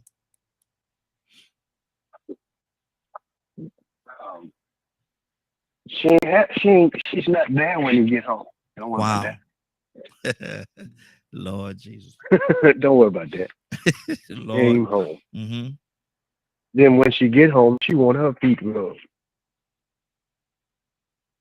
We live in a society now that we need to get over that concept, Raheem, unfortunately, because we chasing that bag. We're trying to get it. We're trying to make it. You know, I was just like you mentality. So the breadwinner is we both trying to win that bread. So you wash my back, I wash yours. Almost kind of like concept. It's changed over the years to the point where the way we look at now, Samaria, I'll jack your name up about 6 more months. Don't take it personal. That's good. That the way you all operate, because that's healthy. To make sure that you don't overlook each other, because course, you got to live. That's good. But some point during the day, at the morning, before you go to bed, it's you, the whole outside world, everything. I don't care if it's church and you got a ministry, or you got a business, or you got a job, you got a relationship. And what we do now is work on everything but the relationship. And when we start figuring out that we're not working on the relationship, it's too late. The relationship has dissolved. Yeah. But you got that bag. You still got that job. You still got that ministry. I see pastors wear themselves out behind a church, and they got an unhappy wife or husband. These days, I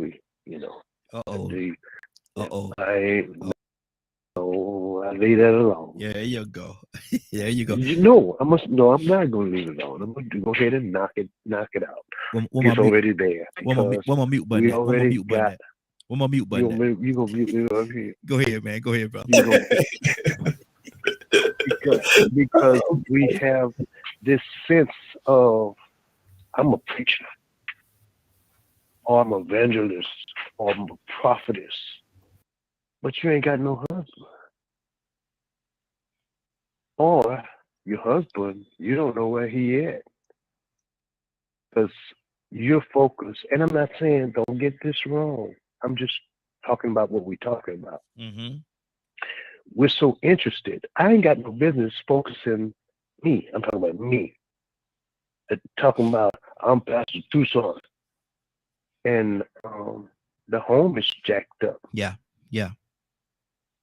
Okay, Reverend, you're gonna be divorced again soon. How you gonna run the church? You couldn't even run your own house. That's what I'm talking about. Really? I mean, I gotta go pray for some old nigga, bro. Oh, well, Lord. you ain't praying that much. Okay, Tucson. Put signal. I'm going to go. Okay, there you go. Signal. I see. Put the signal on you. Let me go to Navy. Navy, what's on your heart, sis? And then we're gonna go to Willa. Willa, you up next. Navy, what's on your heart, sis? Hey, no, I was just listening in, but I mean, to kind of like answer the question though, and I think everybody has hit on it. The only thing that I'm just going to add to it, other than it being the individual, is that that's something that you have to practice yourself, because you can't be peace with someone else if you don't know peace within yourself. So you can't assign that to someone else. Because if you know that for yourself, then you know how to bring that in, you know how to usher that energy into the home, and then that would be reciprocated. So he shouldn't have to guess or wonder if that's something that you know or that you practice, because it was already there before he was there. So he knows that you are peace. So that's it. That's all I had to add. Okay. There's a lot of different alleys you left me to go with what you just said, but right now I want to go to Willow. Good morning, Ryan. Good morning, Glow. Good morning. Hey, good morning, Willow. How you doing this morning? Man, I am doing so good this morning. I tell you, I thank God that He allowed me to get up and pulled me through the storm. Come on, Ryan. Yeah, come on now. Let's go this morning. Yeah, I'm gonna ask you that question. Do you think most women, a lot of women, understand how important they are for their man's peace? He has a terrible day. He come home. He want to come home to a house of peace. He want to come home to a smiling face, a hug and a kiss. I know your day was rough, but you home now. It's gonna be okay. Do most women understand how important that is to a man? Okay, I like the fact that you said women, because when you are younger, you don't think about those things when you get married, and you get married young, because it just becomes a marriage, a little celebration, and you don't understand. You really don't. And then when you're younger, you don't get as seasoned with the information that you get when you become a woman. That's the difference, Raheem. Because, a man wants his house to be a home. And sometimes when you I keep saying when we were younger, because this is my second marriage and it's like the best. Mm-hmm. Because in my first marriage, I was horrible. Wow. I did not understand the things that I needed to do. My mama didn't tell me. My daddy didn't share with me. So, you know, I didn't treat him like the kingship that he should have been treated, the way he should have been treated. But there was a lot of other factors that included, that also caused me to do certain things that I shouldn't do. Mm-hmm. But I said that to say, yes, a man, that's what, first of all, if a man asks you to marry him, those are his expectations. Mm-hmm. He's expected those things, to have a good wife, to have somebody that he can love and he can talk to. You know, I'm talking about, because men don't normally ask women nowadays to marry them because they're so used to all the other negative stuff that they hear about marriages and how these marriages are folded in a year and 6 months. They're afraid, you know. Mm-hmm. So yeah, you're absolutely right, Rodney. Men want to be treated with the kingship, the fatherhood that they deserve when they ask you to marry them. Yeah, that's good. That's good. For sure, Raheem. Absolutely. Go. You gotta finish it. Now. You got a certain way you finish it. And what now? Willa? You ain't said. I don't know you finish until you say that, and that's what's on my heart. And that's what's on my heart, Raheem. Oh, okay. I didn't know you would finish. If you don't say that, then I'm still listening when you talk. If you don't say it, that's what's on my heart, Raheem. Hey, Rico. I still thought she was still going, brother, because she didn't say it. I didn't hear it. I figured she must have been distracted or something because she didn't even catch on when you said it at first. I was like, well, she ain't gonna say it. Exactly. She probably got something going on, had something that she had to tell to or something. Because she gonna end with it, and that's what's on my heart right here. Okay, well, there we go.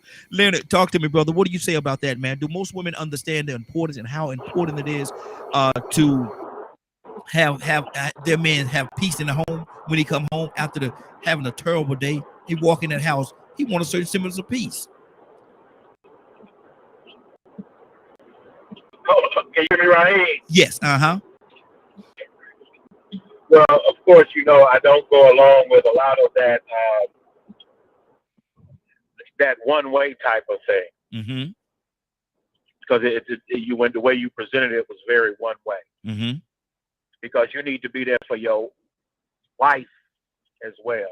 We're gonna deal with that part. That I want to deal with one side, then we're gonna deal with the other side. We're gonna deal with both sides of it. But I'm concentrating on the man right now. But I know what you're saying, though. Every woman know what kind of man she got mm-hmm. and what he needs. If not, she need to find out, or she's not gonna be there that long. Good Lord. So those men who desire homemakers, mm-hmm. when they looking for, and that's why I didn't, you know, you just said woman, yeah, as opposed to wife. Mm-hmm. Wife mm-hmm. has responsibilities. Mm-hmm. Any old woman do what she wants to do. Wow. Mm. So when you make her your wife, that's what comes with responsibility. Mm-hmm. And those men who you should look for women who they can have all the degrees in the world or what have you. Are they homemakers? If that's mm-hmm. what you're looking for, then that's what you should marry. Mm-hmm. And make sure that she you know, give her some expectations, what you should expect, what you expect from her. And don't just leave it so open that you just walk in any other day thinking that you can just dump on somebody because they stay with you. Mm-hmm. See, I've never been down with that, and I've never treated a woman that way. Do you think that's what some men do? I'm not that type of person in general. Do you think that's what some men do? Come home and think they can just dump everything on their women because they're there? Say that again. Do you think that's what some men do? I'm not gonna say all, but do you think that's what some men do? Come home and think that they can just dump all their problems on their wife just because their wife or woman is there? Oh, most definitely. That's been already recorded and researched, and it deals a lot with domestic violence and all types of things. And also, what is newer is the notion of being a black man. I've noticed that now, and I've seen that in discussions where now black men have a different issue with black women because of this. Mm. Wow. So you know, you quote what you always refer to as this black struggle, mm-hmm. and somehow black women should be more equipped to deal with black men because of it. Mm. Do you agree with that? Preach, Leonard. Do you agree with that? Excuse me? Do you agree with that? That a black woman should be more equipped to deal with a black man's struggle because she's experienced some of those same issues?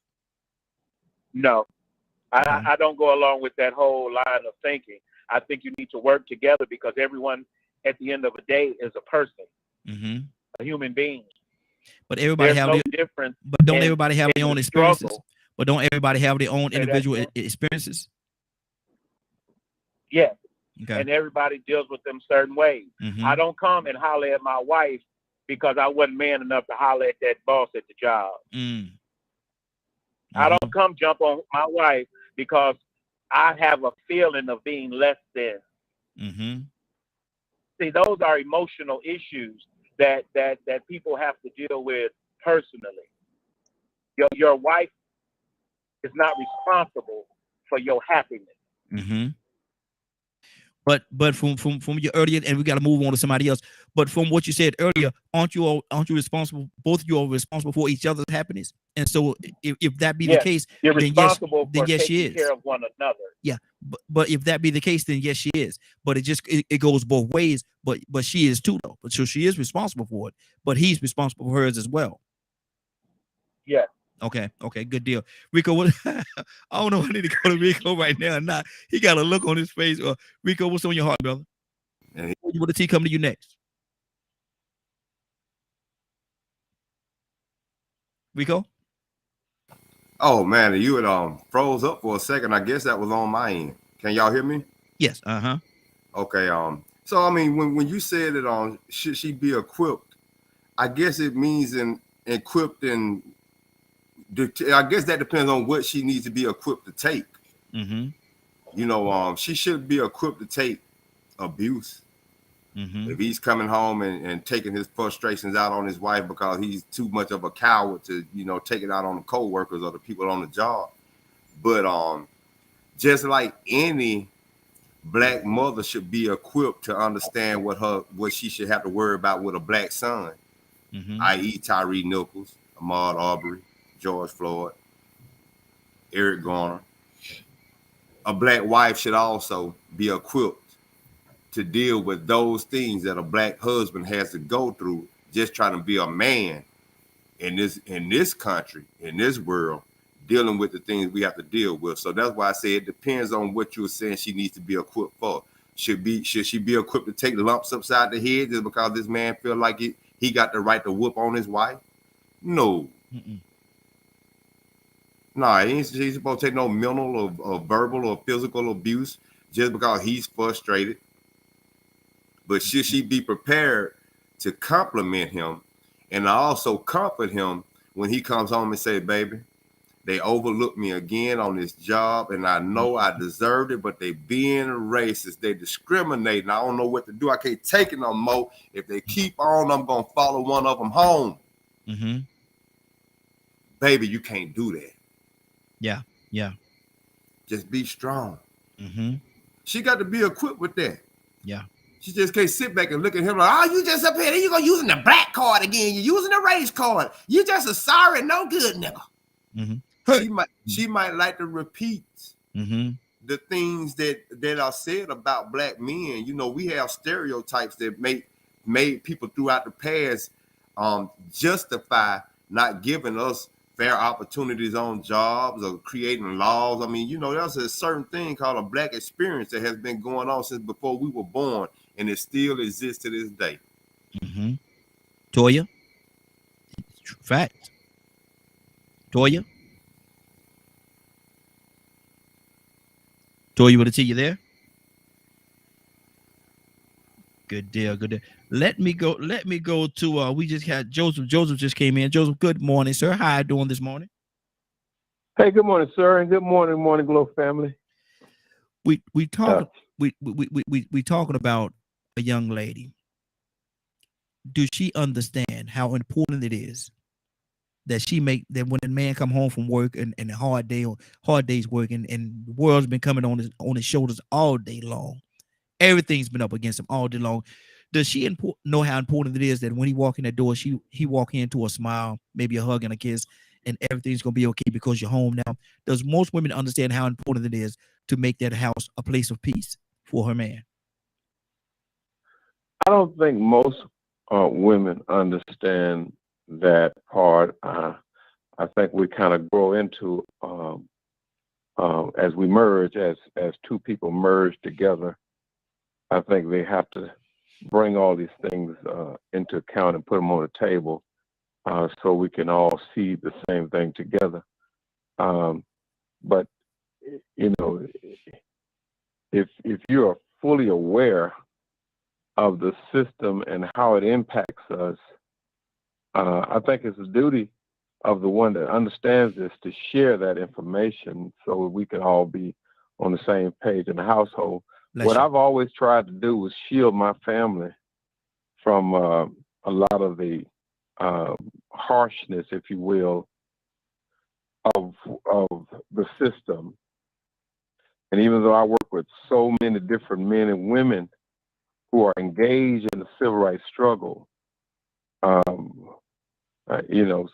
so many, not only across the metro Atlanta area, but across the whole country.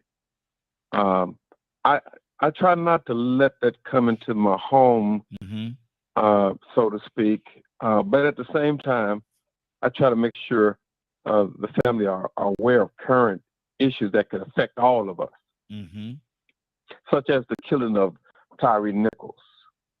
I have a conversation with my grandson. You know, he's driving a car and he, got to go through downtown traffic and everything. And I tell him, look, the last thing I want to do is turn on the news and, see you being mishandled by the police officers. So let's go over the ground rules. And not only that, but I want you to understand the big picture, why we're trying to pass the George Floyd bill, why that bill is so important, and why, your vote is so important, because I'm a big stickler for going out and vote, because we can change some things locally, and then there's some things we can change nationally. But I don't want that to be a big stress on, the duties of my better half, because she got to keep the house.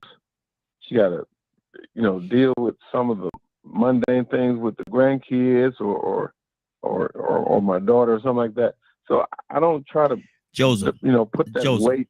Yeah. Let me ask you a question, brother. Do we sometime as men, and I got to ask this question as well, do we sometime as men expect too much out of our women? Because a lot of time in this day and time, they have to work too. And they, we both go to work and we both work, and maybe she had a rough day. Maybe we both had a rough day. Now, but we still expect her to come home and make sure the house is clean. We expect, we want to eat. We want to eat. And so we expect for her, after working hard, after having a terrible day, should we maybe maybe y'all talking on the phone on the way home, and she voicing to you that she had a bad day. Should we sometime take that initiative and say, look here, I'm just gonna stop by this our favorite restaurant, get us to go meal for both of us. We come home, we'll take our showers, and we'll sit at the table and just relax over a meal. You don't have to worry about cooking today. And if we come home and there's something out of place in the house, instead of waiting for her to do it, why we can't do it? Yeah, I agree. I think sometimes we do expect too much as men, because we've been conditioned to expect certain things. From the female. But I do agree with you. We should not only that, but go out to eat or go to different places to unwind.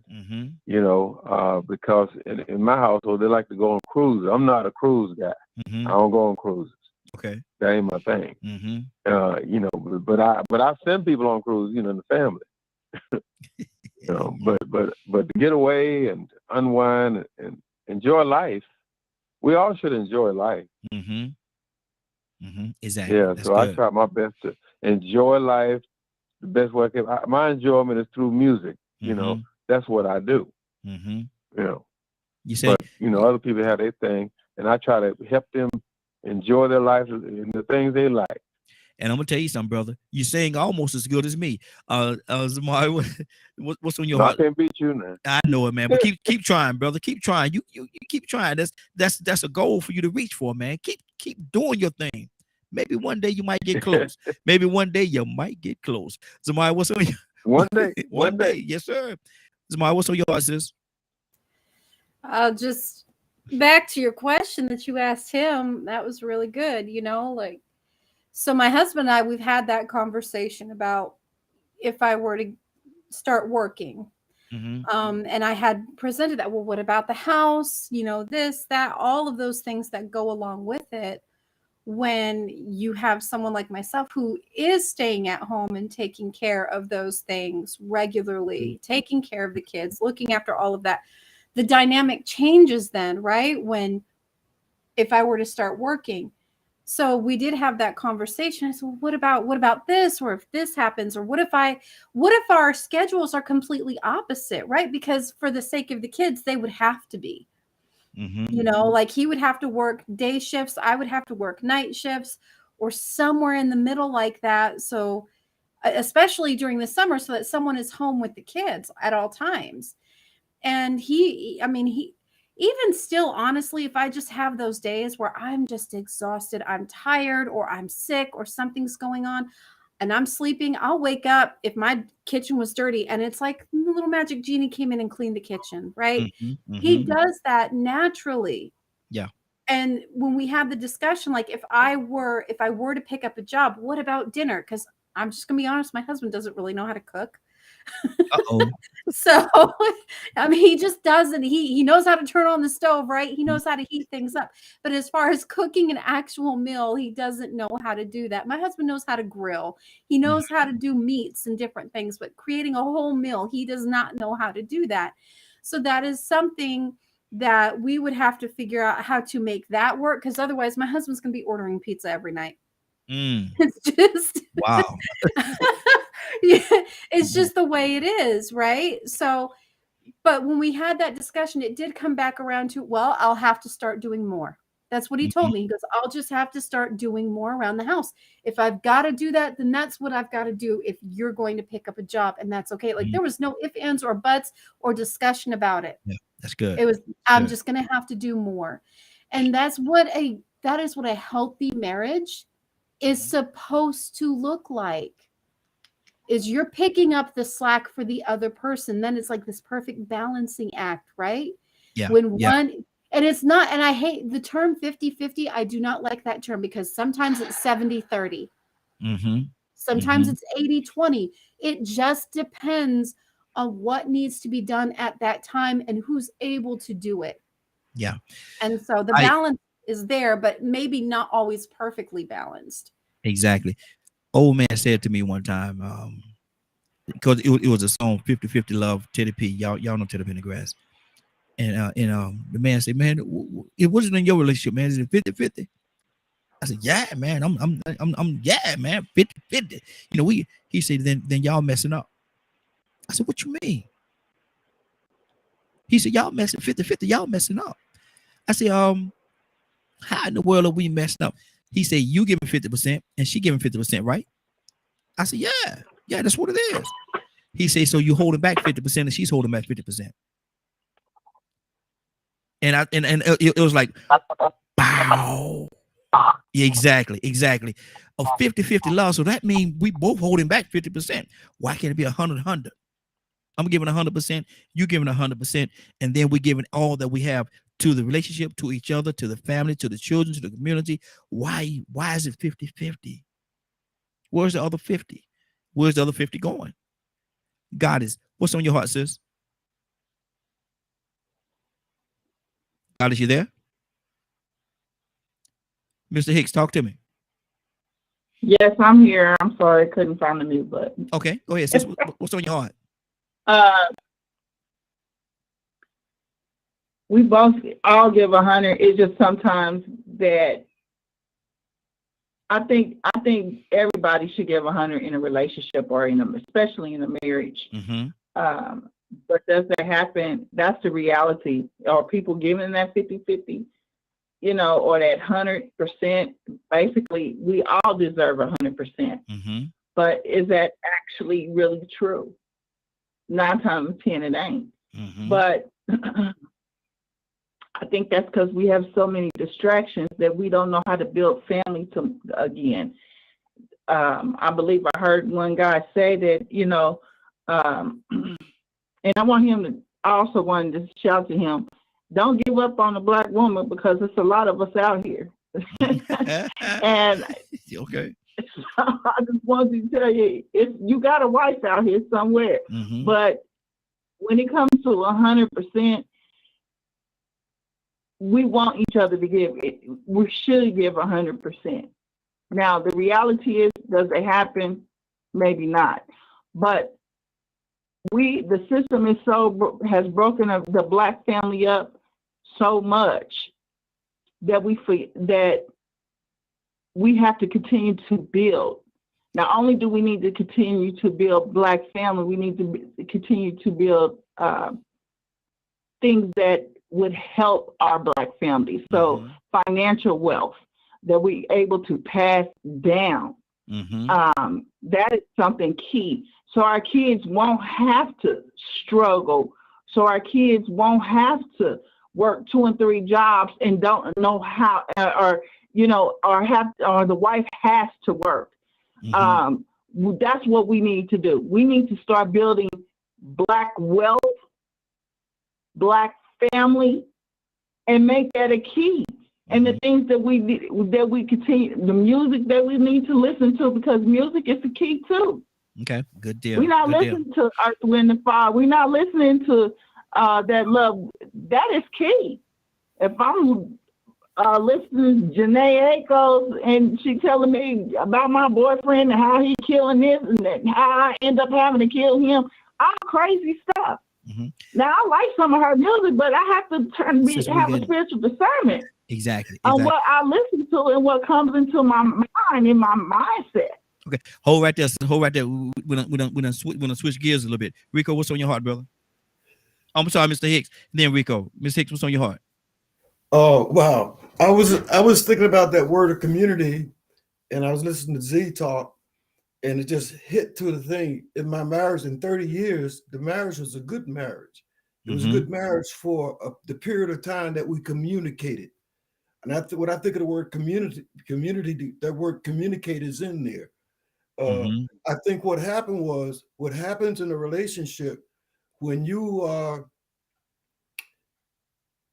I won't say in a relationship, and I just speak in my relationship. When a person gets entangled inside of themselves where they refuse to express what's happening with them in their world, I can't read minds. I think a lot of times I find that it was just like a kind of thing saying, when you do have conversations, saying, I thought you knew. I thought you could see it, because I was no. I think communication is the key thing. Yeah. And when you don't learn how to fight fair, and fighting is a part of it. Fighting is part of the family. We fight on here, but you got to have rules to it. You got to have rules to how you fight. But you can't, when you just bury these things issues that you should discuss, and you don't do it, they pile up. It overwhelms. And then when you try to go communicate, you can't find the bottom of the barrel. It's just so much stuff. I mean, I often find myself, because I worked on the road. My wife never worked. None of my wives. I took in more. You stay home, take care of these babies. I'll do what I give you 100%. I'll go out here and do this thing, eat this crawl. I'll do that stuff. But you stay here with these babies. I don't want the school that village to grab them. Yeah, exactly. Send them to prison. Send them to the abortion clinic. Lord Jesus. Lord Jesus. See right there, Miss Hicks. Hey, you right, Miss Hicks. But let me put you in that. Man, Miss Hicks, you gonna find your way. Put that corner out. I didn't deserve no corner with that. Did I, Rico? No, you good. I'm on the corner for that. No, we ain't gonna put you over there, brother. We ain't gonna do it. Rico, what's on your heart? Here's where I was going, man. You know what I'm saying? I'm like, when he was saying earlier about how he's gonna be single, you know, I'm probably gonna be single. You know what I'm saying? For the rest of my life, man. I mean, I can say if I communicate with 10 different women, there's one that seems like she gets it. Out of all the talk that I hear, and believe me, I hear a lot of talk. And what I'm noticing is that thing about communication. Man, after a little bit of communication, I might end up having to need the community to along and just go outside. I might have to go outside to some Latino women. Yeah. Because from what I'm starting to understand, what it's looking like to me and my past experiences, man, it ain't, you know, the talk sounds good. The talk is very cheap. The communication and understanding is not there. I don't think really and truly people understand when it comes to that relationship of being there for that person when they come home or going through what they're going through in the street. The man understanding what the woman is going through when she's going through menopause. You know, certain things she can't go through, her time of the month, her mental things that she goes through. A man has understanding. He can't say, well, I still want some. Heat flashes and all that stuff. Yeah. All that. I'm horny when sometimes when she got a headache, she really got a headache. Yeah. And you got to look at her position and say, you know what, man, I put what I want to the side. Matter of fact, I might need to rub her feet. You know how it is when women are pregnant and you have to rub the feet and you have to wait on them hand and foot. You see, but I think what it is, even on not just from the women's perspective, but even from men's perspective, both people have to be willing to do something that they might be too proud to do, and that is completely serve another person. Completely be willing to serve that other person when they're going through something. You can sit there and make it about them and not make it about yourself. When you need to call them, when you call them, or when they come up to you and they talking to you, or when you need to talk to them, they're listening the whole time. But man, do you know how many women I deal with that call and vent and pour and toot their own horn and they rant and this and that, and they act like you ain't got nothing going on, and then the minute you try to tell them something, you getting into a whole bunch of drama and mess. Like, wait a minute. I listen to all the stuff you got to say, but now I see that you really ain't got time to hear what I'm going through. What are we talking about? What are we dealing with? So, you know, you'll cut a relationship off real quick when you see that sometimes people don't know how to communicate. They don't even know how to even take themselves out of the equation or even be interested unless it's pertaining to them. You get what I'm saying? So being a servant, man, I mean, it ain't nothing negative, even in just having a friendship. You know what I'm saying? You got to be willing to serve the other person on the other side of that relationship. And I don't, sometimes people are being a little too technical on that 100 and 100 or 50-50 thing. You know what I'm saying? I mean, it sounds cute. It sounds intellectual and wise. Wow, look at this. How about 100? Well, we know what we mean. You know what everybody means by that. But the thing is like Zamari said, sometimes when them heat flashes kick in and it's the time of the month, you can't give 100%. Maybe them cramps are so bad that you just can't cover your end of the deal. Man, And see, it's the time thing for you about to it, do this for the children. and the thing about it, Rico, we as men, we've never experienced those things, the cramps and the bloatiness and all that stuff that they talk about. You know, I had conversations with them, but we never experienced that, man. And how many men, and if any one of us would say yes, it'll blow me, you could knock me over with a feather. How many of us men would say, look here, baby, when it's time to have that baby, I'll push the baby out. I'll have the baby. You know, you ain't got to do that. I'll lay on that table and I'll do it. How many men gonna say that? You know how many times? You know how many times I heard women say that their men were still demanding for sex while they was pregnant? Yep. What? So I mean, you know, that really goes to show you that sometimes, man, it is on both sides of the fence. That a lot of men really don't understand either. But you know, it's really hard to be able to just serve that other person and put your needs to the side. You know what I'm saying? But that's really what's key in the relationship all the way around. Exactly. Toussaint, we're gonna go on this order right here. Before we get out here, we're gonna go Toussaint, Leonard, then we're gonna go to Willow, and we're gonna pull a few more people in. And we got a few more. We got about 15 minutes. So, Toussaint, what's on your heart, brother? Willow, keep me out the corner. Please. I don't know, Then Tucson. you can help too. You have a way of making your way over there, brother. I don't know. You start off good, but toward the end, every time toward the end, you always go ahead. Let me see how you gonna do it. Go ahead. He's good. He's good. Let him talk. Break out the flashback. Make me laugh. Wisdom would laugh. I love it. Donald got something hiding over there in that corner he ain't let nobody know about. He said he's still over there a lot, don't he? He's still over there a lot. Yes, Lord. Yeah. Go ahead, Tucson. Let me see how this gonna work out. I'm gonna use your saying, Tucson. No, but balance is the key. Yes. I guess I'm learning. I don't know, but balance is the key. You got the work, you got the kids, you got everything. But see, here's the thing about kids. And you focus on the kids, guess what? They grew up and leave the house. Then what you got? Yeah. You and her. Mm-hmm. You got a job to go to. Yeah. Well, sooner or later, you got to come home sometime. Mm-hmm. Yep. Some people are involved in what they call a ministry or a community. That's good and fine and dandy. But you put so much in your community or in your ministry and all that. What about the house? Mm-hmm.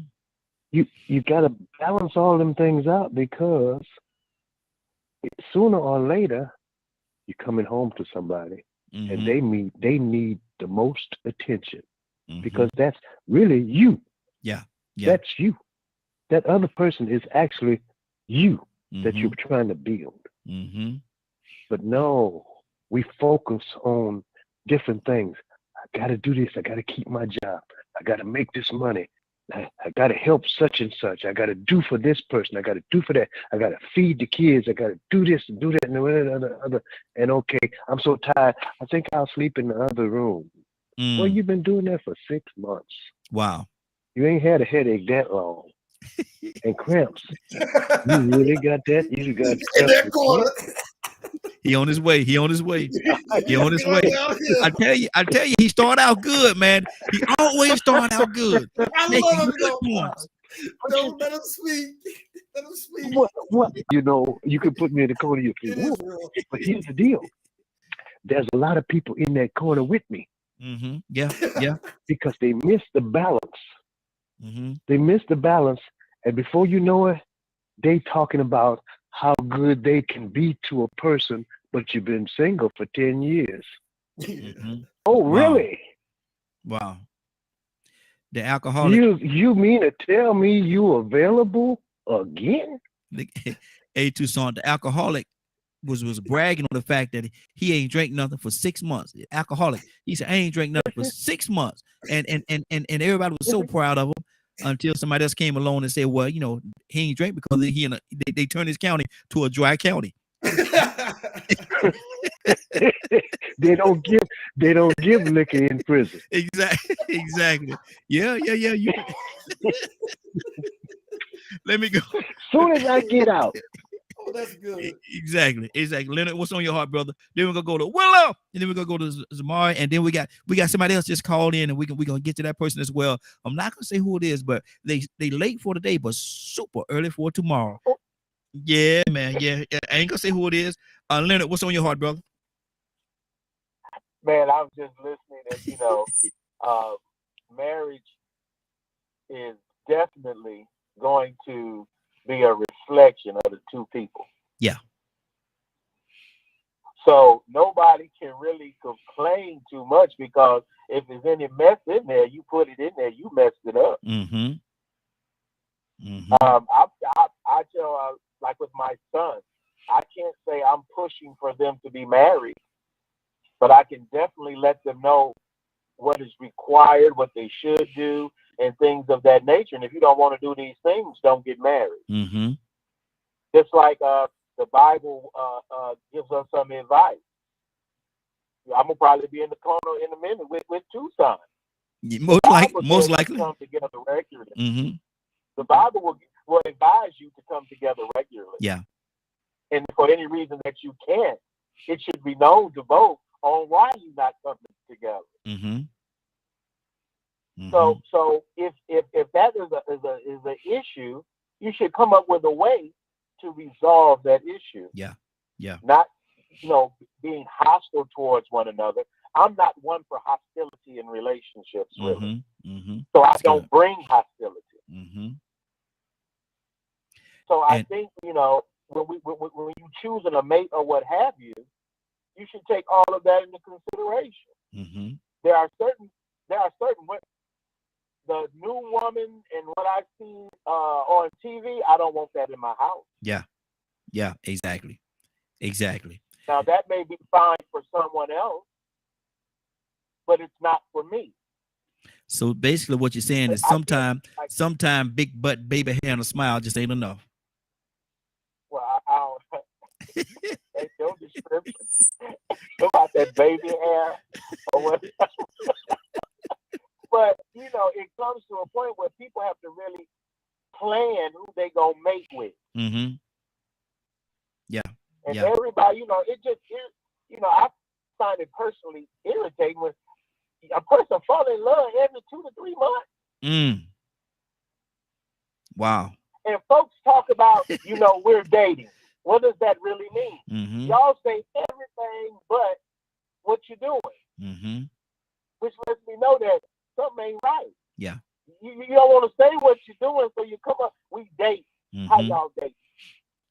They're doing the like ChristianBingo.com. They doing the horizontal mumbo. Assumed to be Christian.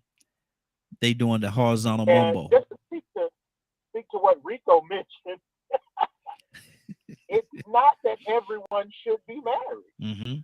Yeah. Exactly. It's just not.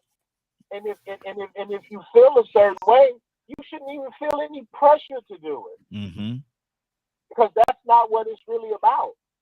And a lot of people, I think marriages don't work because they're so selfish. I automatically defer to my wife. Yeah.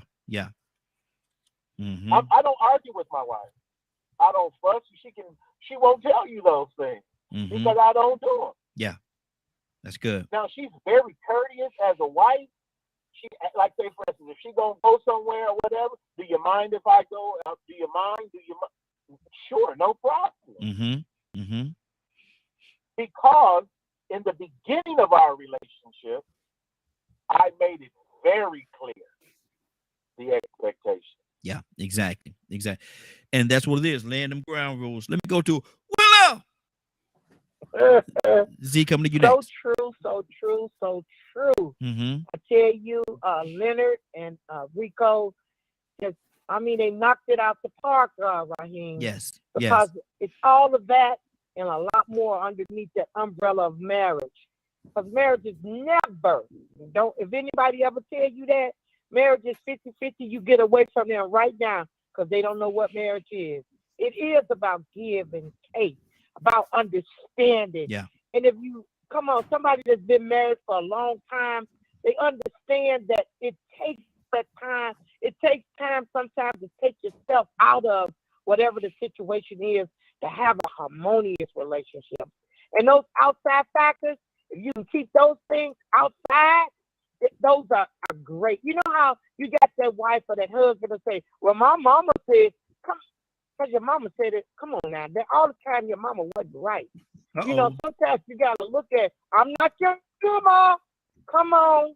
But I said that to say. Now look at that. Now look at that. Now hold on, Willa. You over there in the corner, sis. You over there talking about people, mama. You over there in that corner. There you go. I thought she was gonna keep me out the corner. You in the corner. Come on, Willa. Go on over there. Now you're making daughter hide and stand. Exactly. Because I'm gonna say it. Look at you over there in that corner, Willa. You over here talking about people, mama, and all kind of stuff. Yeah, go on your behind over there in that corner. Go on over there.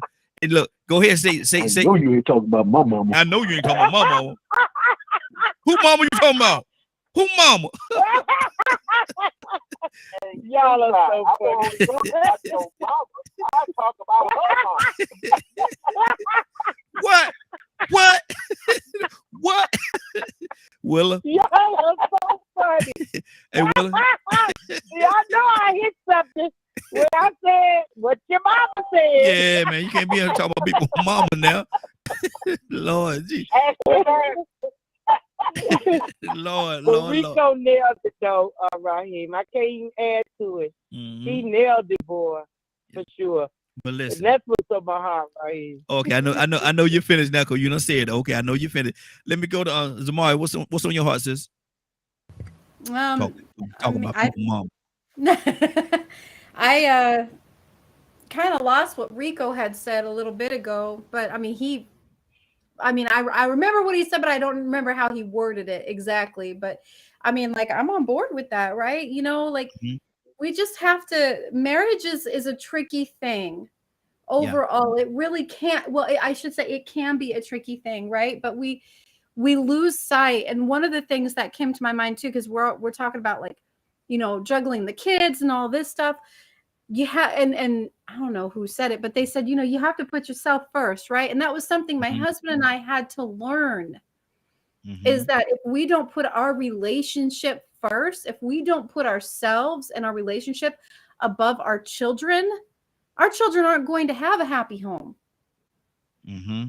Because exactly. like someone said, once the children are gone, it's just the two of you.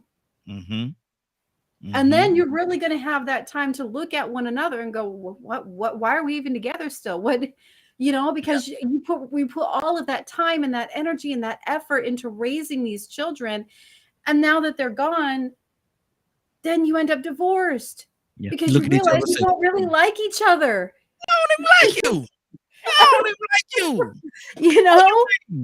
But you're so distracted with the kids and you weren't taking the time to connect and create that everlasting bond and that everlasting relationship. And that was something that, like I said, my husband and I, we had to reevaluate that because we had that same thought process. The kids first, everything for the kids.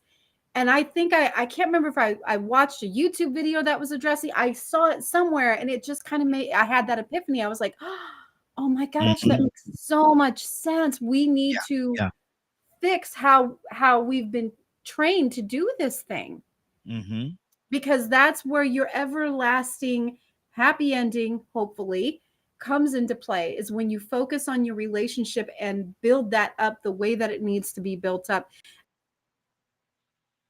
I think Zara. And okay, yeah, I get what people are saying with, well, if it's only 50, everything good. Yeah, you good. Yeah, you good. Okay. But if it's only 50-50 that you're giving, but right, we use that as the example because it's half of me, half of him, and we're coming together and creating a whole. So that's where that's why they say 50-50, because we're creating a whole. You can't have a whole with only half of the equation. Exactly. So it's not that if you're only giving 50%, because honestly, yes, we give 100% all the time, but it's creating that whole together. Yeah, that's good. So that's why I just wanted to clear that up too. But good deal. Yeah. Good deal. Toy, you with a T. Are you back with us, sis? Toy, you with a T? Okay, she had left out. She came back in. I thought she was back with us. She might have stepped away for a second. But look, we got somebody with us, y'all. They're a little late for the day. They're a little. I'm glad they're here. You know, I'm definitely glad they're here. But they late for the day. But they super early for tomorrow. Cassandra, good morning. How you doing this morning? Good morning. Cassandra, we talking about women. And do women understand? Do women really fully understand how important they are to men? Man have a rough day at work and he come home and the weight of the world has been on his shoulder. He come home, how important it is that he walk into that house and find peace. She there, you know, she give him a hug, give him a kiss, and say everything's gonna be okay. Everything's gonna be, I know you had a rough day, but everything's gonna be okay. Take your shoes off, you know, and I'm gonna take care of you. I got it from here. Do most women understand how important that is? No, because probably she's getting in the same time he's getting in. I know you probably didn't take it from that angle, but they're probably getting in the same time or she's getting in after him. But it's important for them to take care of each other. I'm with Willa. I don't believe it's 50% of you and 50% of the other. Mm-hmm. It has to be you come whole and are working to be whole 100%, and they come whole, waiting, prepared to do 100%. And I know that you would say, well, that's a 200. That's you 100 and him 100. Well, really, that's what you need. Both of you need to be whole and complete all by yourself.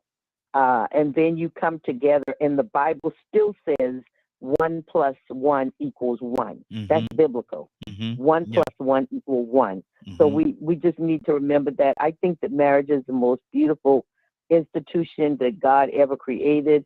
I believe that, yes, the woman needs to be sensitive to the needs of her mate. You got to put him before your children. I hate when women say the most important thing in their life and they're married is their children. Mm-hmm. What the heck? What is Mm-hmm. wrong with you? Yeah. No, it's your husband. You Mm-hmm. need to take care of him. Make sure he's okay. And then if he's okay, then the whole house can be okay, because there is a protocol that God has given. Man is the head, then the wife, then the family. So women a lot of times have it really messed up, and I don't mean to be so long, but I'm just telling you, women have it really messed up when they think that their children come before their husband. Mm-hmm. That's a lie that has been perpetrated, and it causes a lot of problems in relationships. Absolutely. Absolutely. That's good. Anybody have anything else they want to say before we get out of here? You know, it was funny that Leonard brought that up, man, about people falling in love in 3 months. Mm-hmm. You know, and I think about what Hicks said earlier about jumping into relationships too fast and it still being all about sex. And, you know, that's really what a lot of people's frustrations are. You know, as I talk to a lot of single women that's still looking for men in our age range, some of them are still considering just having no strings attached relationships. And so it still lets me know that that's sort of what their motivation is. Mm-hmm. And it's, you know, there's even me, I'm still fighting that bug of trying to separate that and not going in the wrong direction of it. Mm-hmm. But it's funny that he brought that up because, you know, I think I told y'all about a situation where the night before New Year's, I got very tempted, man. I mean, I was almost assaulted. I mean, this woman almost pretty much forced me, right? Mm-hmm. Well, how about this same woman been engaged and got a fiance now? Wow. For like over the last week and a half. You get what I'm saying? Good Lord. Knowing my situation, no matter what I told this woman about my journey, my experience, and why I'm holding back and why I'm trying to be a better person, she didn't care nothing about that. But that ain't what she was telling me at the time. She was telling me everything that she thought I needed to hear to make her feel like she would be the perfect compliment for me. Mm-hmm. I'm this type of woman. Y'all men be tripping. We just want this, and they just said all the right things, and then still try to manipulate me that one night to still go outside of what I was trying to do. Wasn't thinking nothing about my situation or what I was trying to be as far as a better person. And now all of a sudden, hey friend, guess what? I'm getting married. Wow. Just like that. Just like that, man. And don't get me wrong, I'm not disappointed. It's funny to me, but at the same time, it really just goes to show you how sometimes people, even in our age range, after all these years, this woman 40-something years old, still only want to come in with their own motives and agenda. Yep. And they don't really come in thinking about you. And that's really what a lot of marriages are based off of. Somebody came in looking for maybe convenience, an opportunity. But it wasn't to serve you; it was to serve themselves. Yep, exactly. I I want to take a moment right now before we get out of here. We lost a warrior. We lost a warrior. This brother has been in the fight, and we a lot of us on here knows him. A lot of us on here knows him, man. He's been in the fight for a long time, man, and he fought very hard. Fought very hard, man. What's that fancy word? Diligently. I think my wife will be smile when I say a word like that. She like when I try to use a big word every now and then. But he fought very hard. and he got his wings. We're gonna miss him. A lot of us gonna miss him that knows him. Gonna definitely miss him. Rico actually sent me something here. Is that a video? Is that a song, Rico? What is that? That might be his song. That's a song that he made, man. He made a lot of songs, man, and it's funny that you brought that up. Well, it ain't funny that you brought it up. I was glad you did. I was gonna mention it earlier about how social media has been so amazing. You know, we talk about the bad things that we see and we're exposed to, but man, that dude John was so influential to me, and I never met him. And it really showed me just how deep this connection is and this community is when you really meet sincere people, man. It's just, you know, for me and him to have never met in person and him to reach out and communicate with me and support me and influence me the way that he did, and I returned it, man. I felt like I really knew him. You know what I'm saying? And man, you know, even if I don't even deal with the people that I met him through, you know, that really goes to show you how great social media is, man. But this song that I sent you, it was just like, that was the first song I heard this morning, and I was like, that was fitting. We're gonna play it. We may not be able to play it all, but we definitely gonna play in honor of him. We're gonna play this some of this song, man. And I just gotta say it, man. Mr. John Drummond. The gift. John the Gift Drummond. Yeah. You will be missed, brother. You will be missed. Love you and rest in heaven. And I know Leonard knew him personally. I hope Leonard would say some words. You know what I'm saying? Leonard had to hang up. I was hoping he was gonna stick around, man, because I know he knew him as well. So Leonard, if you're still listening, man, call back in, brother. If you're listening, call back in. Let me play this. I didn't know John was gone. Yeah. I know John too. Y'all worked together, in New Order. Absolutely. Hold on for a second. Let me get this queued up here.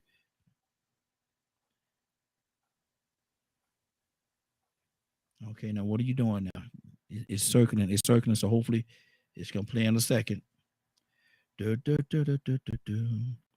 bring it right here. Maybe that'll make a difference.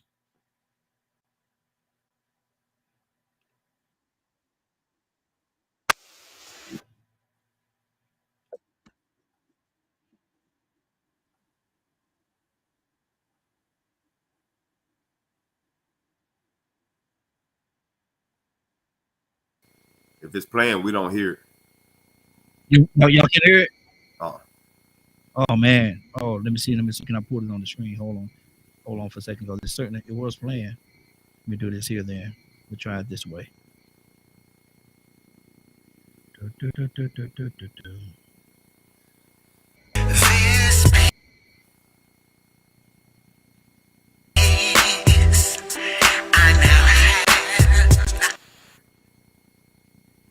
Let me see. I'm trying to pull it up this way. Give me 1 second here. Put it full screen. I'm not giving it up for nobody. This peace that I have, not giving it up for nothing, nobody. I got different choices, hear different voices. Gotta put on the whole armor of God against evil forces. He says the battle's not mine, it's the Lord's. Doing my all, I stand my ground. My soul, the enemy's coming for. No need to be anxious about such things. Made a prayer request to God, understanding and peace He brought to me. Thank you, Jesus, for saving me. My spirit, my soul, getting ready for eternity. This peace I now have, I'm not giving it up for nobody. This peace that I have, not giving it up for nothing, nobody. This peace. Could y'all hear it? Yeah. Could y'all hear it? Yeah. Yeah. Okay. Wow. Yeah. We heard it. Wow. Sharp brother, man. Sharp brother. Anybody else know him? That's on here? I wish Leonard would have called back in.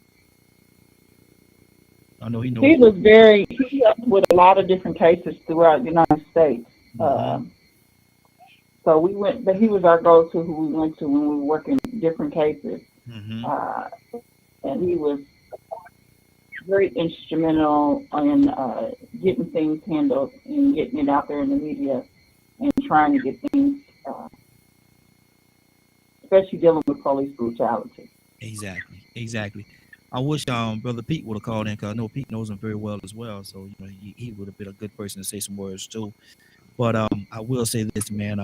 That brother would definitely be missed. He fought the fight. And then that's I think that's a great compliment that you can say about anybody, that they fought the fight. Cassandra, did you know him? I didn't know him personally. No. Okay. All right. Well, let's do this right here. Before we even go through the closing remarks, Rico, you got the Black History fact for today? Yep, I got one for you, man. I think y'all heard me mention this man's name before, but I'm gonna bring it up to him again. His name is Oda Binga. Okay, hold on, don't say it yet. I'm naturally stand to my feet. Let's have a quick 30-second moment of silence for our brother, man, for our fallen brother. Hold on for a second.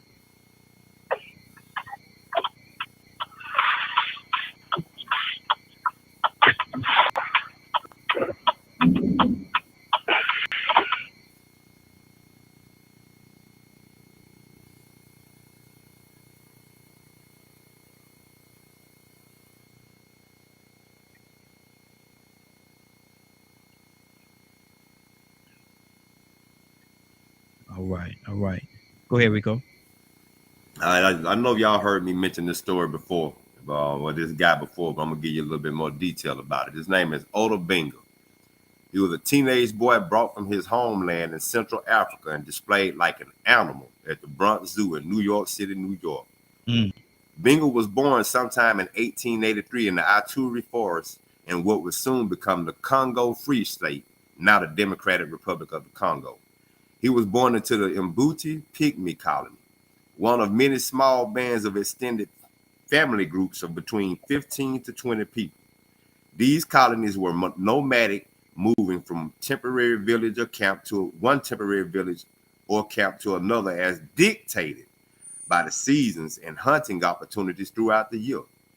At the 1885 Berlin Conference, y'all remember that, the Berlin Conference, that partitioned Africa, King Leopold II of Belgium was allowed to take possession of the Congo Free State. In order to make his possession profitable, Leopold began to exploit the region's resources, including rubber, and impose forced labor on the inhabitants, including the Mbuti Pygmies, which often were reinforced by beatings, amputations, and murder. When Binga, a teenager, returned from an elephant hunt and found his entire family and village had been slaughtered by the Force Publique, the private army of King Leopold, created to enforce rubber production quotas. Binga, now alone and defenseless, was kidnapped by slave traders and put to work as a laborer in an agricultural village.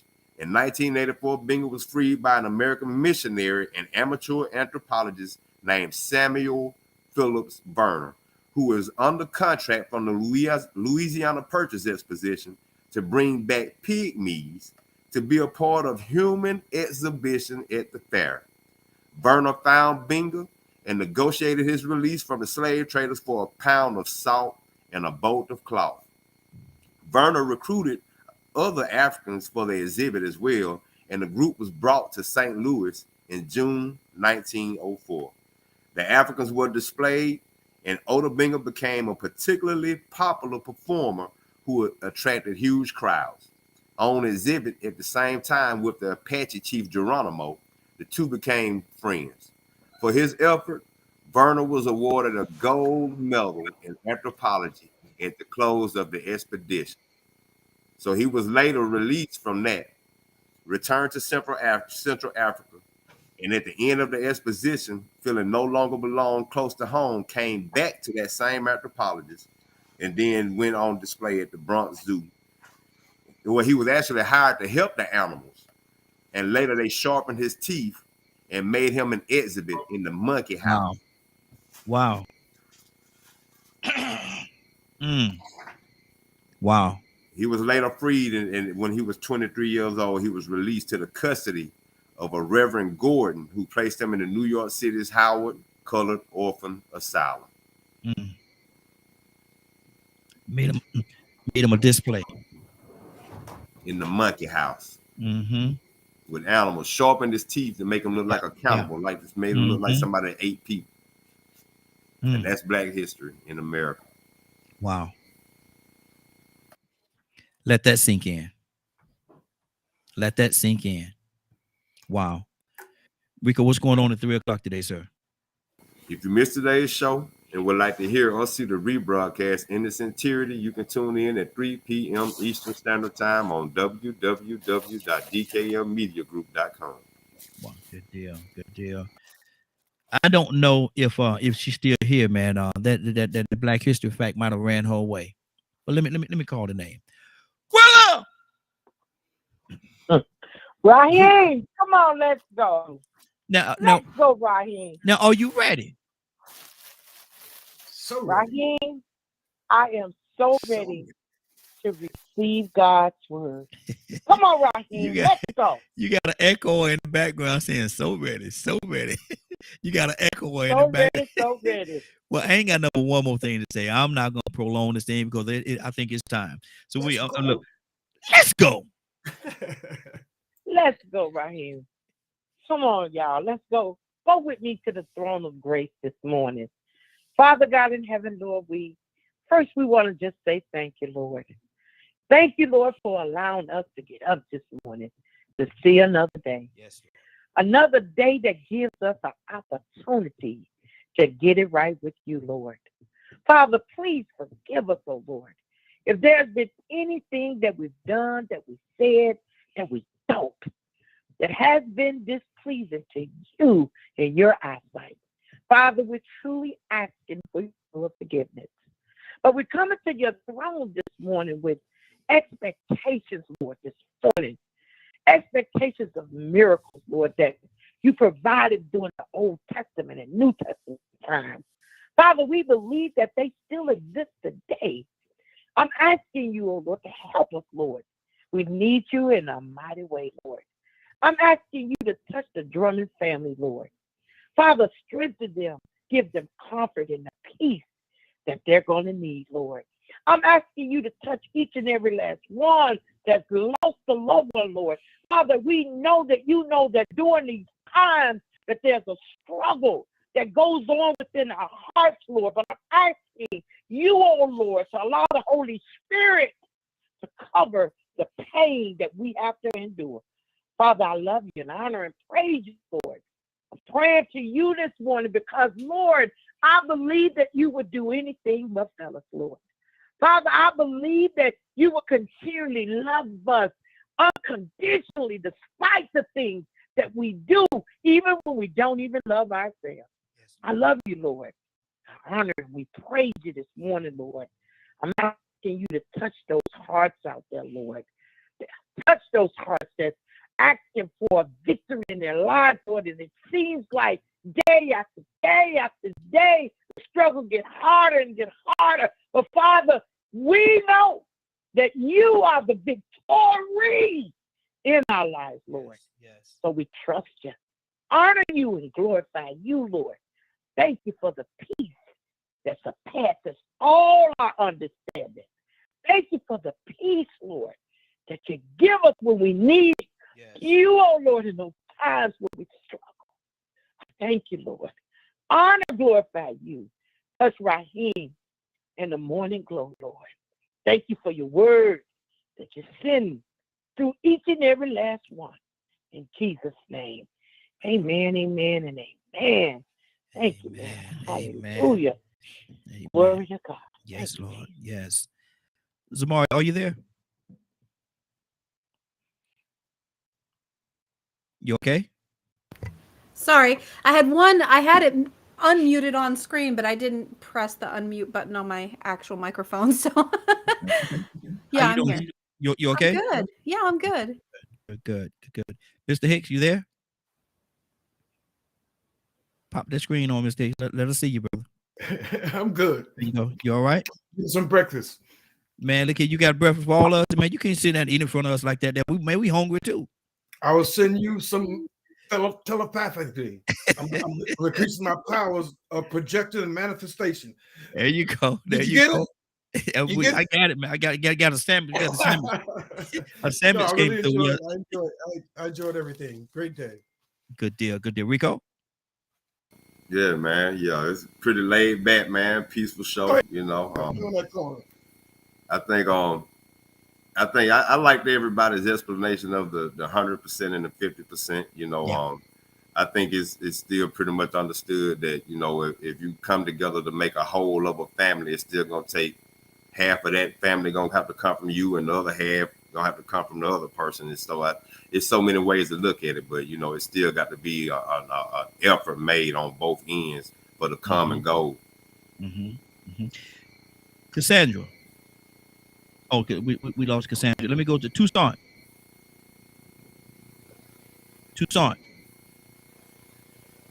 Yes, sir. Got a quick question for you, then we're gonna get on out of here. Florida just is and that's just one place, but I know Florida is one place that's actually trying to erase or water down Black history. Why do you think that is?